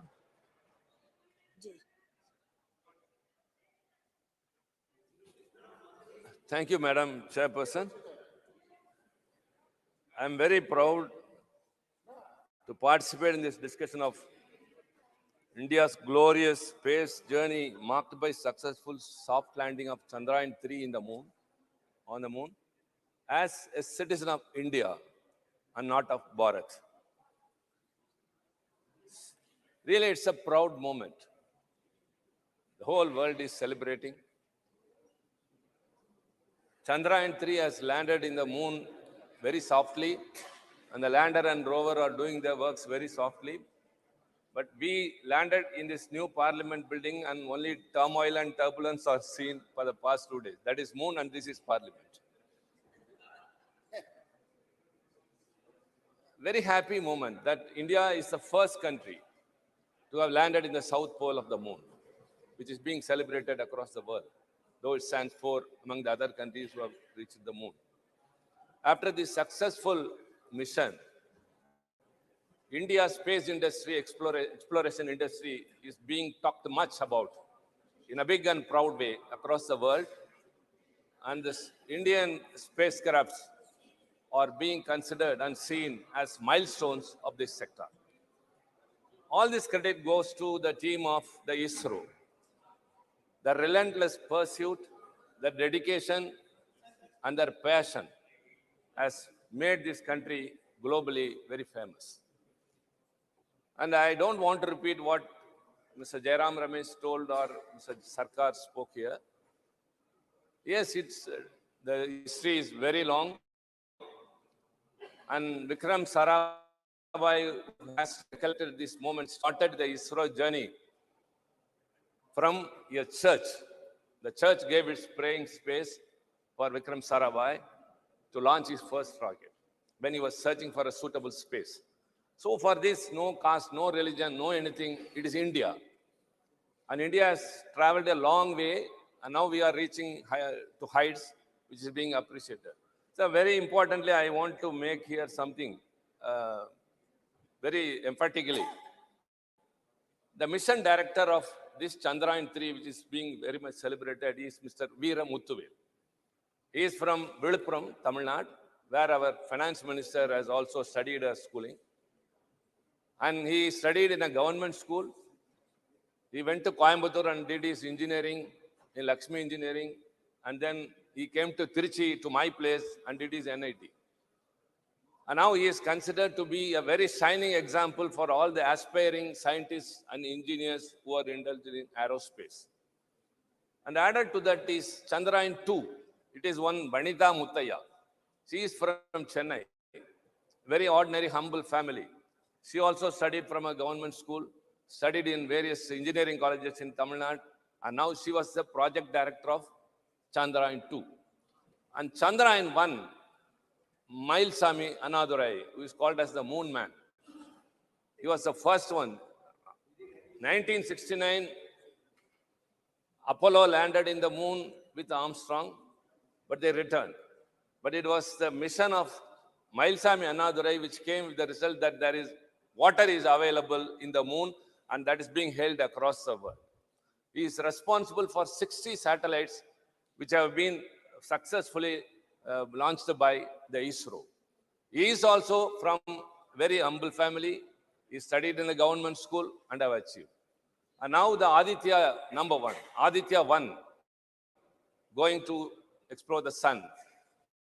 The mission director is one, Nisha Shaji Sultana from Sengote of Tamil Nadu, southern end of Tamil Nadu. She also is from a very humble family, and she studied in a government school and did her engineering. So what has been established by all these things means, to achieve something, a person need not study in a government school, a person need not go abroad to get their education. And all these students and all these engineers who have succeeded are from Tamil medium school. And their second language is only English.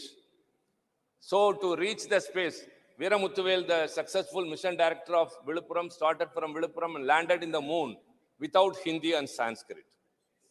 So we are very proud to say, these scientists have not only taken the position of India globally, that India's ISRO space exploration is par excellence than the developed countries. So also they have established even persons from ordinary family who are expertised in their own mother tongue and having English as their link language can successfully achieve many things. So this is a very, very important thing we have learned in this, and we have to compliment every one of the scientists. Sivan, who was the former chairman of ISRO from Kanyakumari, and now the chairman, Mr. Somnath, all have made us very proud. And this parliament, cutting across the political parties, as I said, as citizens of India and responsible members of parliament, and I from DMK party, Veera Muthuvel was immediately called and being appreciated by our Chief Minister, M.K. Stalin, after the mission was successful. So we, as members of parliament, with all responsibility and with proudness, let us compliment and congratulate the team of ISRO for having taken India globally to a very, very remarkable place. Thank you very much. Thank you. Sri Sandeep Kumar Pathak.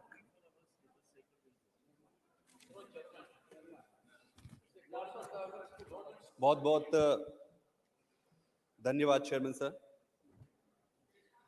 आज मैं पूरे देश को बधाई देना चाहता हूं इस बहुत ही महत्वपूर्ण सफलता के लिए, और सबसे ज्यादा उन वैज्ञानिकों को और उन लीडर्स को जिन्होंने इस पे कंट्रीब्यूट किया है। आपको ये बताना चाहूंगा कि स्पेस मिशन की शुरुआत स्वतंत्रता से बहुत पहले हो गई थी।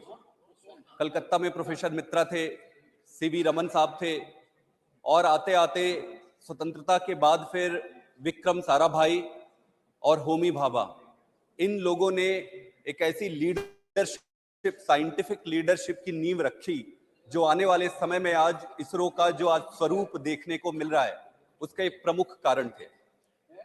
1960 में ही सबसे पहले इंडियन नेशनल कमेटी बनी थी, बाद में फिर उसका नाम इसरो किया गया था, जो जयराम जी ने बड़े डिटेल्ड में इसके बारे में बताया है, उस पर मैं नहीं जाऊंगा। लेकिन ये जानना बहुत जरूरी है कि इसरो सबसे पहले डिपार्टमेंट ऑफ एटॉमिक एनर्जी के अंडर आती थी, और बाद में फिर उसको डिपार्टमेंट ऑफ साइंस में बनाकर अलग किया गया, और होमी भाभा को उसको सेक्रेटरी बनाया गया, और विक्रम साराभाई जो साइंटिस्ट थे उनको इसका प्रमुख बनाया गया इस इंस्टीट्यूट का। ये सबको जानना चाहिए कि 10 इंस्टीट्यूशन के बिल्ड होने के 10 साल के अंदर ही सबसे पहला सैटेलाइट इसरो ने लॉन्च कर दिया था, जो अपने आप में एक बहुत बड़ी बात है। 20 साल होते होते जो सैटेलाइट लॉन्च व्हीकल होते हैं, इंडिया ने वो तैयार कर लिया था, और 20वें साल के पहले ही अपने खुद के व्हीकल से अपने सैटेलाइट लॉन्च करने शुरू कर दिए थे। GSLV, PSLV ऐसे लॉन्च व्हीकल हैं जिसमें देश के ही नहीं दूसरे देशों के भी जो सैटेलाइट है उसको अंतरिक्ष में स्थापित करने का काम कर रही है, विदेशों के उनके लिए भी। प्रश्न आज ये नहीं है, मूल प्रश्न को समझना पड़ेगा। मूल प्रश्न क्या है कि भारत ने स्पेस साइंस में इतना अच्छा कैसे कर लिया। आज कई सारे दूसरे संस्थाएं हैं, दूसरी संस्थाएं हैं, उन दूसरी संस्थाओं को क्या हुआ, वो कहां पीछे रह गए।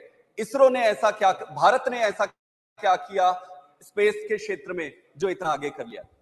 सबसे महत्वपूर्ण चीज होती है एक व्यक्ति, मैं भी साइंटिस्ट हूं, मैंने राजनीति में आने से पहले साइंस किया है, मैं अच्छी तरह से समझता हूं इस बात को। किसी एक साइंटिस्ट से ज्यादा महत्वपूर्ण होता है संस्था, और उससे भी महत्वपूर्ण होता है उस संस्था को बनाने वाले लीडरशिप की। आज संभव है कि हम सबके राजनीतिक मूल्य और राजनीतिक रूप से एक दूसरे से मतभेद हो सकते हैं, लेकिन आज अगर पंडित जवाहरलाल नेहरू को याद नहीं किया गया तो वो बेमानी होगी। आपको मैं याद दिला दूं, आजादी के बाद हमारे देश की परिस्थिति ऐसी थी कि कई जगहों पर खाने के लिए पर्याप्त अन्न भी नहीं थे। जब देश में पर्याप्त अन्न भी नहीं था, उस समय कोई व्यक्ति कैसे ये सोच सकता है कि पैसा स्पेस साइंस में लगाना है। राजनीतिक रूप से उनको बहुत विरोध हुआ होगा निश्चित रूप से, लेकिन उन सारे विरोधों को अलग रखते हुए उन्होंने अपनी राजनीतिक दूरदृष्टता और स्पष्टता दिखाई। इसको कहते हैं लीडरशिप। उन्होंने ऐसी लीडरशिप, आज अगर आप देखें कि भारत में और पाकिस्तान का सबसे, जहां भारत है और जहां पाकिस्तान है, उसका मूल कारण क्या है कि भारत को आजादी के बाद पहले प्रधानमंत्री के रूप में पंडित जवाहरलाल नेहरू मिले और पाकिस्तान को पहले प्रधानमंत्री के रूप में जिन्ना मिले। यही एक दो मूल कारण है कि पाकिस्तान आज कहां है और भारत आज कहां है। हमारे कई सारे मतभेद हो सकते हैं, जरूरी नहीं है कि हम हर चीज में सहमत हो, लेकिन साइंस और टेक्नोलॉजी में जो नेहरू जी ने जो काम किया उसको पूरे देश को, पूरा देश उसको मानती है और उनकी लीडरशिप को आगे बढ़ाने के लिए हम सबको अनवरत रहना होगा। आपको फिर विजन क्या था जब ये इसरो को बनाए? विजन ये नहीं था कि छाती पीट पीट के दूसरों को अपनी ताकत का एहसास कराना है। विजन ये नहीं था कि अपने आप में ताकत एकत्रित करना है। विजन ये था कि साइंस और टेक्नोलॉजी को जनमानस के हित में कैसे उपयोग किया जाएगा। यही एक उद्वेलित और अंडरलाइन रीजन था जिसके कारण नेहरू जी ने इस पर भरोसा दिखाया था। आज जितने भी आप देखते हैं, चाहे मौसम विभाग से संबंधित जानकारी हो, कम्युनिकेशन टेक्नोलॉजी और कई सारे क्षेत्रों में स्पेस टेक्नोलॉजी ने जो कंट्रीब्यूशन दिया है, उसके कारण ही आज दूसरे साइंस के क्षेत्र में भी हम आगे बढ़ पाए आज के। लेकिन यह भी देखना पड़ेगा कि क्या नेहरू जी अकेले कर पाते वो? क्या राजनीतिक परिस्थितियां अकेले अलाउ करती? संभव नहीं है। सरदार पटेल जी भी थे, उन्होंने देश में उस समय राजनीतिक स्थिरता लाई।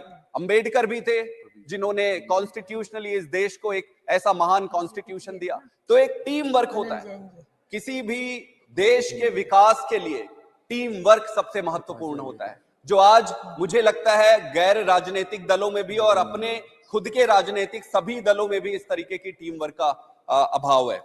विजन बड़ा साफ था कि साइंस एंड टेक्नोलॉजी का उपयोग देश के हित के लिए करना है। एक और महत्वपूर्ण चीज है, नींव का पत्थर अगर सीधा लगता है तो बाकी के पत्थर भी सीधे लगते जाते हैं और दीवार सीधी होती है। अगर नींव का पत्थर ही टेढ़ा लग जाए तो कोई कोशिश कितनी भी कर ले, दीवार फिर सीधी नहीं होती है। इसलिए हमारे पॉलिटिकल लीडर्स की, जिनमें नेहरू जी तो शामिल थे ही, उसके बाद इंदिरा गांधी जी ने भी बहुत कंट्रीब्यूट किया, फिर अटल बिहारी वाजपेयी जी ने भी जो कंट्रीब्यूशन दिया वो अभूतपूर्व था। आप सबको पता होगा कि चंद्रयान पहला जब चाइना ने अपनी एक स्पेस टेक्नोलॉजी लॉन्च की, तब अटल बिहारी जी ने इसरो के साइंटिस्ट को यह कहा था कि भाई इसका कुछ करो, हमें भी कुछ इस पे अच्छा करना है। तब जाकर चंद्रयान प्रथम की परिकल्पना की गई। चंद्रयान प्रथम, चंद्रयान द्वितीय और फिर जाकर चंद्रयान तृतीय की उत्पत्ति हुई और उस पर सफलता मिली। कहने का यह मतलब है कि एक इस पूरे देश की कलेक्टिव लीडरशिप ने एकजुटता दिखाई और स्पष्टता दिखाई कि हमें इस दिशा में अग्रसर रहना है।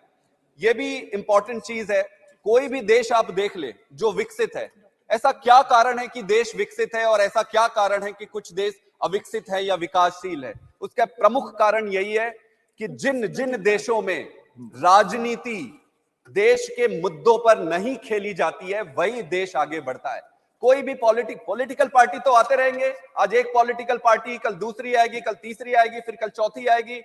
प्रश्न यह है कि देश से संबंधित मुद्दों पर राजनीति होनी चाहिए। जो भी देश आज विकसित है वो ऐसे मुद्दों पर राजनीति नहीं करते। जैसे मुझे प्रसन्नता है कि इस मुद्दे पर स्पेस टेक्नोलॉजी में सभी राजनीतिक दलों ने, आज तक भी प्रधानमंत्री ने जो कहा, सभी ने अपनी एकजुटता दिखाई है। इसलिए अगर विकसित देश बनना है तो नारे देने से काम नहीं होगा, सिर्फ स्लोगनियरिंग करने से काम नहीं होगा। विकसित अगर बनना है तो उसके लिए उस तरीके की व्यवस्था बनानी पड़ेगी। हम जब भी बात करते हैं ऊपर ऊपर की बात करते हैं, हम ये कर देंगे, वो कर देंगे, फलाना ये हो जाएगा, वो हो जाएगा, लेकिन कैसे होगा? कैसे होगा? कैसे होगा? जब तक आप आधारभूत चीजों पर डेलिब्रेट नहीं करेंगे, व्यवस्था नहीं बनाएंगे, चीजें आगे नहीं बढ़ सकती है। दूसरा प्रश्न यह उठता है कि बहुत सारे इंस्टीट्यूशंस है, डीआरडीओ है, आईआईटीज है, आईआईएम्स है, बहुत सारे रीजनल इंजीनियरिंग कॉलेजेस हैं, बहुत सारे हमारे देश में मुझे लगता है सबसे ज्यादा सरकारी रिसर्च वाले इंस्टीट्यूशंस है। ऐसा क्या कारण हुआ कि इसरो विकसित हो गया और बाकी के इंस्टीट्यूट, भाई पॉलिटिकल लीडरशिप तो उस समय भी थे, सबके लिए समान थे, फिर इसरो ही विकसित हुआ और बाकी के इंस्टीट्यूशन क्यों नहीं हुए? उसका एक बहुत महत्वपूर्ण कारण यह भी था कि साइंटिफिक लीडरशिप भी इंपॉर्टेंट होता है। इसरो के लिए, इसरो को जो लीडर मिले विक्रम साराभाई के रूप में और होमी भाभा के रूप में, उनके साइंटिफिक लीडरशिप ने भी जो नींव का पत्थर रखा, उसके कारण इसरो आज यहां तक पहुंची।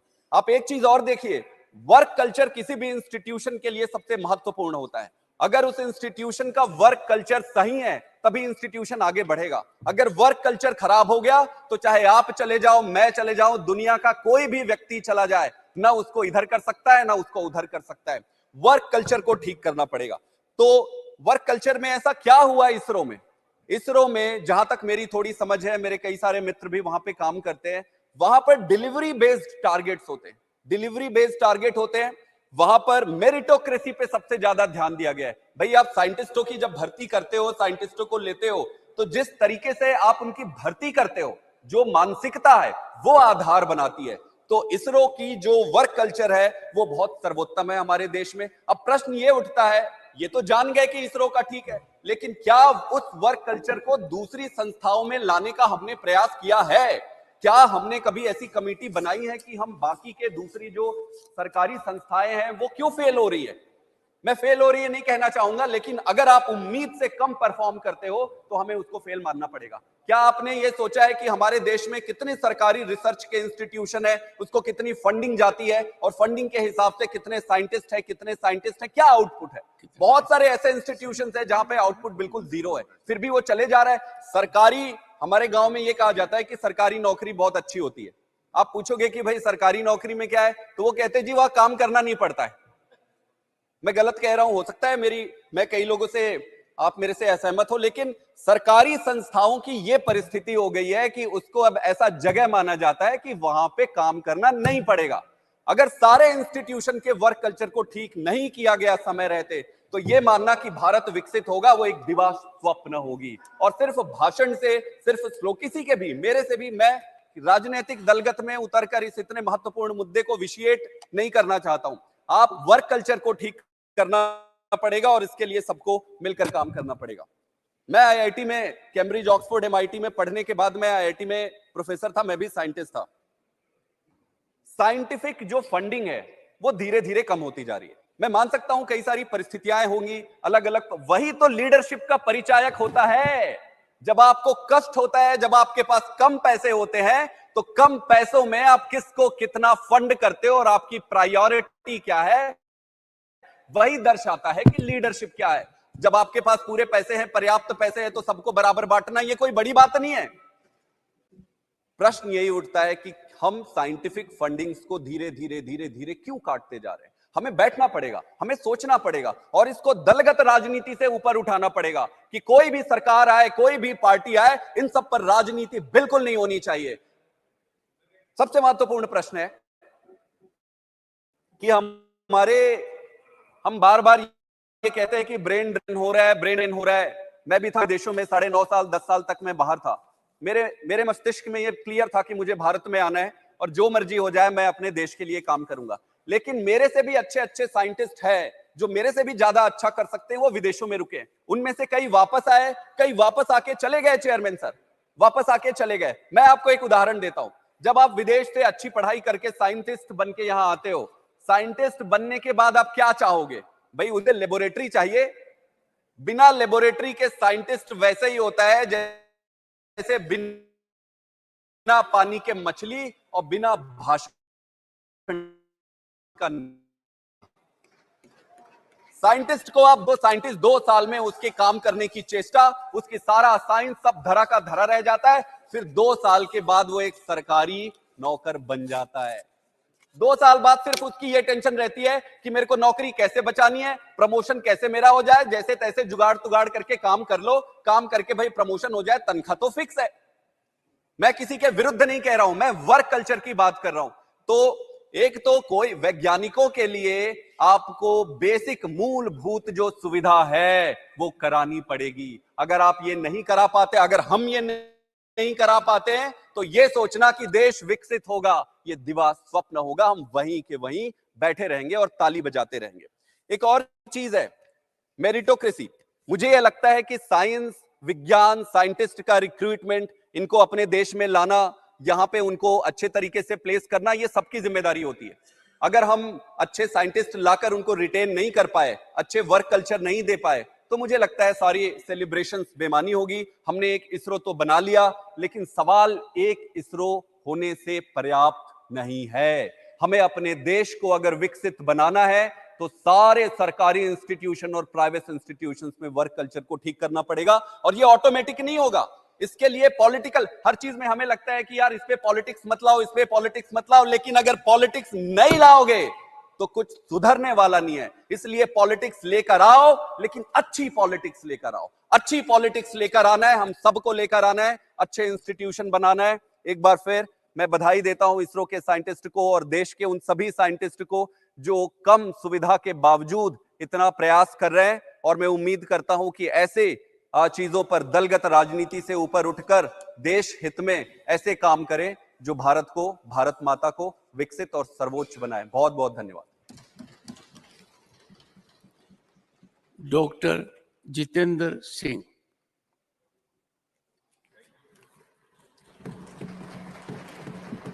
Thank you, Chairman, sir, for giving me this opportunity. I have been keenly listening to all these speakers, Mr. Jairam Ramesh, Mr. Prasad, Mr. Sandeep Pathak, and Shivaji. Mr. Jairam Ramesh is quite well versed with the subject. We respect him for his studiousness. He has tried to also place some of the facts before the House, and in between try to also talk politics and science, which I shall respond in the course of few minutes, not in very big philosophical platitudes as he did, but in statistical data. Because as students of science, we are taught to speak with facts, figures, and evidence. But before I do that and leave some thought for him to go home and ponder about, I seek your kind indulgence.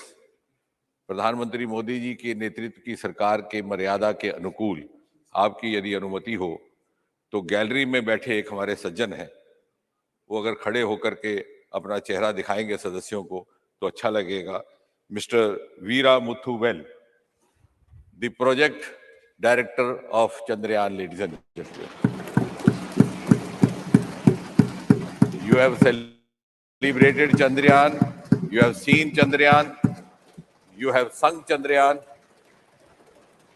but this is the culture under the government headed by Prime Minister Modi. With all the patronage and support from all the quarters in the government, this team works in anonymity. And if even there was an iota of politics, it would not have been so. It would have been otherwise. He is not a dynast. He is not there by virtue of being a member of any family. He is there and he doesn't even boast to be there. And his appointment was made by the present government to oversee Chandrayaan 3, the series of which started with Chandrayaan 1, the clearance of which was given by then Prime Minister Shri Atal Bihari Vajpayee, and the third of series happening under Prime Minister Modi. Now, before I go to I'll give you full strategy, enough food for thought, but I will not create an unpleasant taste for the House. So let's first celebrate what it is. I think we are first here to celebrate the science and the scientists. If you go back and see the pictures in the archives, Sarabhai carrying launcher vehicle on the bicycle carriage. Who was the Prime Minister at that time? Which was the government at that time? सभापति जी, हमारे वैज्ञानिकों में कभी प्रतिभा की कमी ना थी, योग्यता की कमी ना थी, निष्ठा भी थी, मेहनत करने का जज्बा भी था, आंखों में सपने भी थे,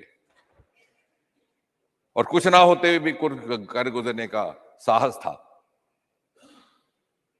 लेकिन अभाव था अनुकूलता का, और वो अभाव अब पूरा हुआ।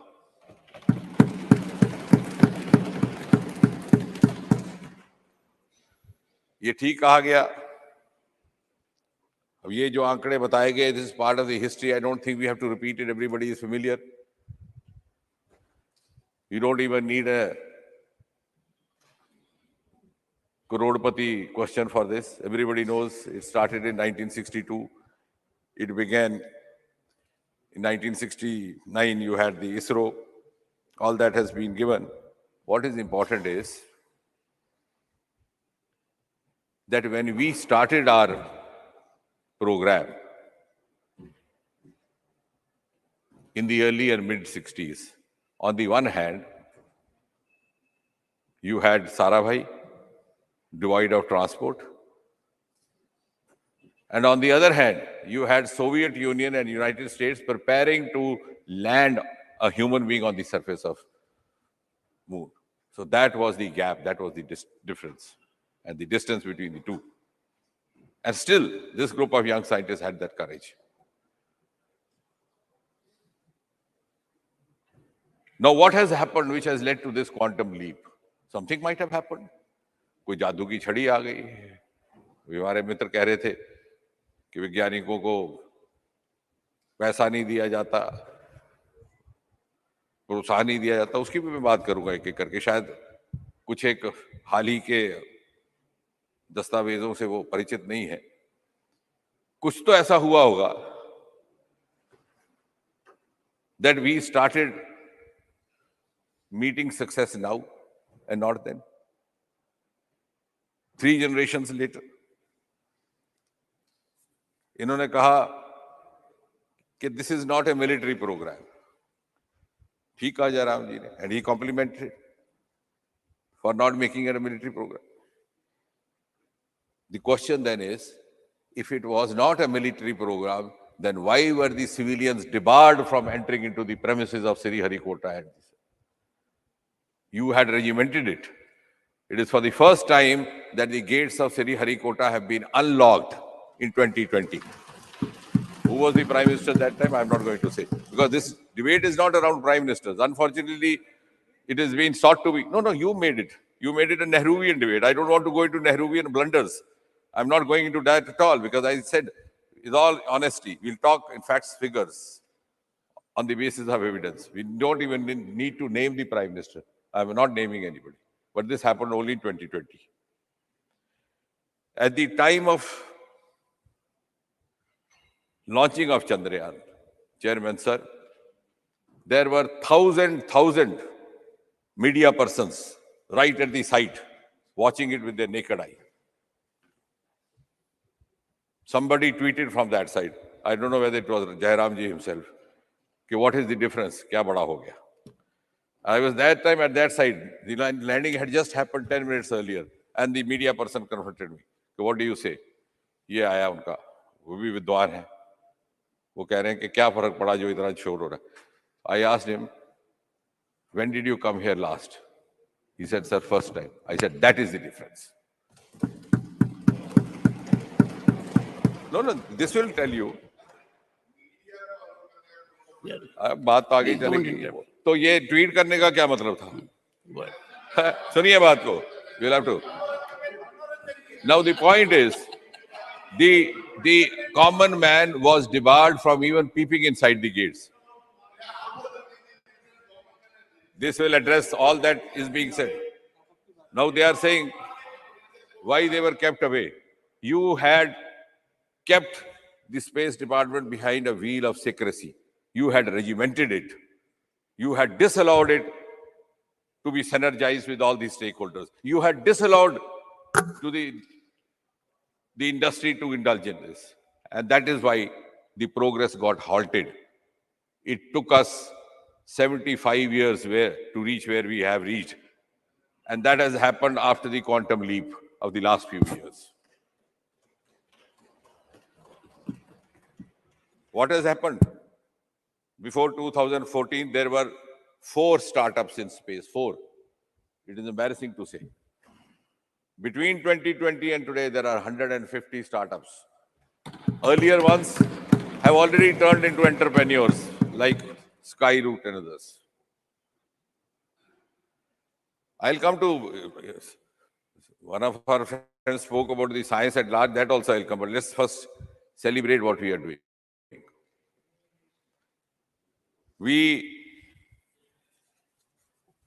Then it was said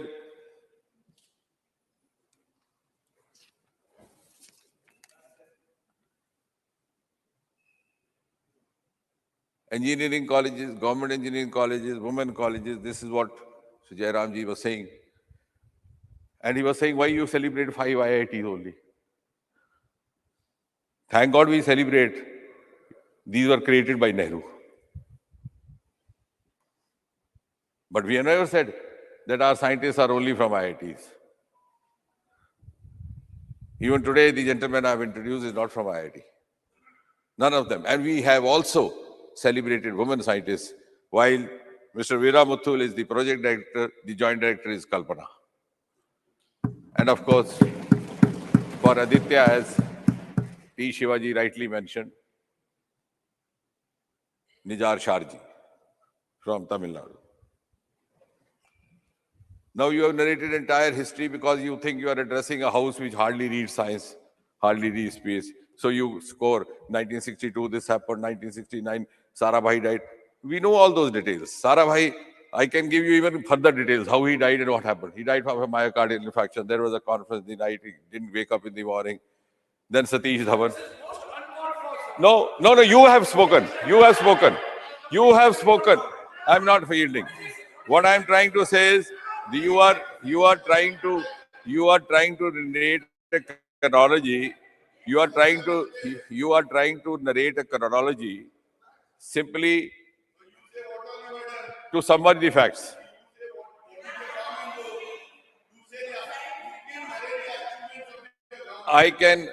I'm coming to that. Never from the seat like this. I didn't interrupt. Please, no. I don't give you floor. No. I'm not don't give yielding you and floor. I didn't Please interrupt. take your seat. Please continue. No. Don't come in defense of Jairam. Jairam is nothing will go on record. Jairam is competent to defend himself. I am narrating And if all. there will be an occasion, I am I'll give narrating both opportunity. what the past governments did as well as this government does. And I'm not naming the prime ministers. Everybody knows Sarabhai passed away, unfortunately, at the prime of his life. Satish Dhawan stepped in. And of course, he had to, for legacy reasons, the headquarters continues to be in Bangalore. Now, who knows Satish Dhawan more? Incidentally, he belonged to Jammu and Kashmir, which many of the friends here may not be aware. Nevertheless, that is besides the point. What I'm trying to say is, need not share these facts just to impose ourselves. Let's actually talk about the facts and figures. Now, when you say what is new, and as it was tweeted, the new is the budget itself. I'm going to come to the funding as a whole. If you see space budget alone, there is a 142% increase in the last 9 years. The budget of Department of Space in 2013-14 was 5,168 crore and 96 lakh. You can check, verify. The budget in 2023-24 for Department of Space is 12 crore 5,043 crore 91 lakh, nearly 13,000 crore, almost 3 times increase. Now, for the friends who were generalizing, saying what is the science budget, I can give you individually. Overall, if you see all the science departments, the total budget in 2013-14 was 21,025 crore. This year, it is 57,303 crore and 69 lakh.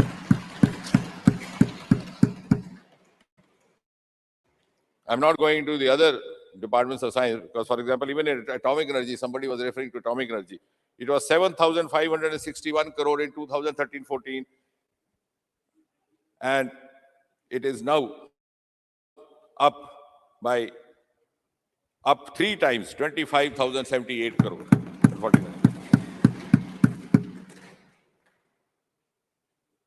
If you go for science and the Department of Science and Technology, it was 7,000 crore in 2013-14. To be precise, 7,051 crore, 74 lakh. Somebody can take down these figures and verify them. In 2023-24, it is more than twice, 16,361 crore and 41 lakh. Now, what more in funding? Our friend who claimed to be a scientist was bemoaning this. What earlier governments did not do and what this government has done. What he was trying to suggest is that we should make it more liberal for funding. Maybe he has not gone through because that day there was so much of din. Unfortunately, discussion could not happen when I brought in the National Research Foundation bill over here, the Anusandhan bill. I wish you were there, we could deliberate on that. They were not interested. That has precisely addressed what Honorable Member Mr. Pathak was mentioning, which could not be addressed by the earlier government successively in 75 years, has been addressed now. I'm not going to name who's the Prime Minister. Anusandhan National Research Foundation envisages almost 80% of funding from non-government sources. It was important for India, ladies and gentlemen, honorable member, honorable chairman, sir, because if we have to grow globally, we have to live up to global parameters, we have to be ready for global challenges, and we have to beat them in the global strategies. America already had a foundation. I'm sure he must be aware, claiming that he is scientist from abroad. The National Research Society.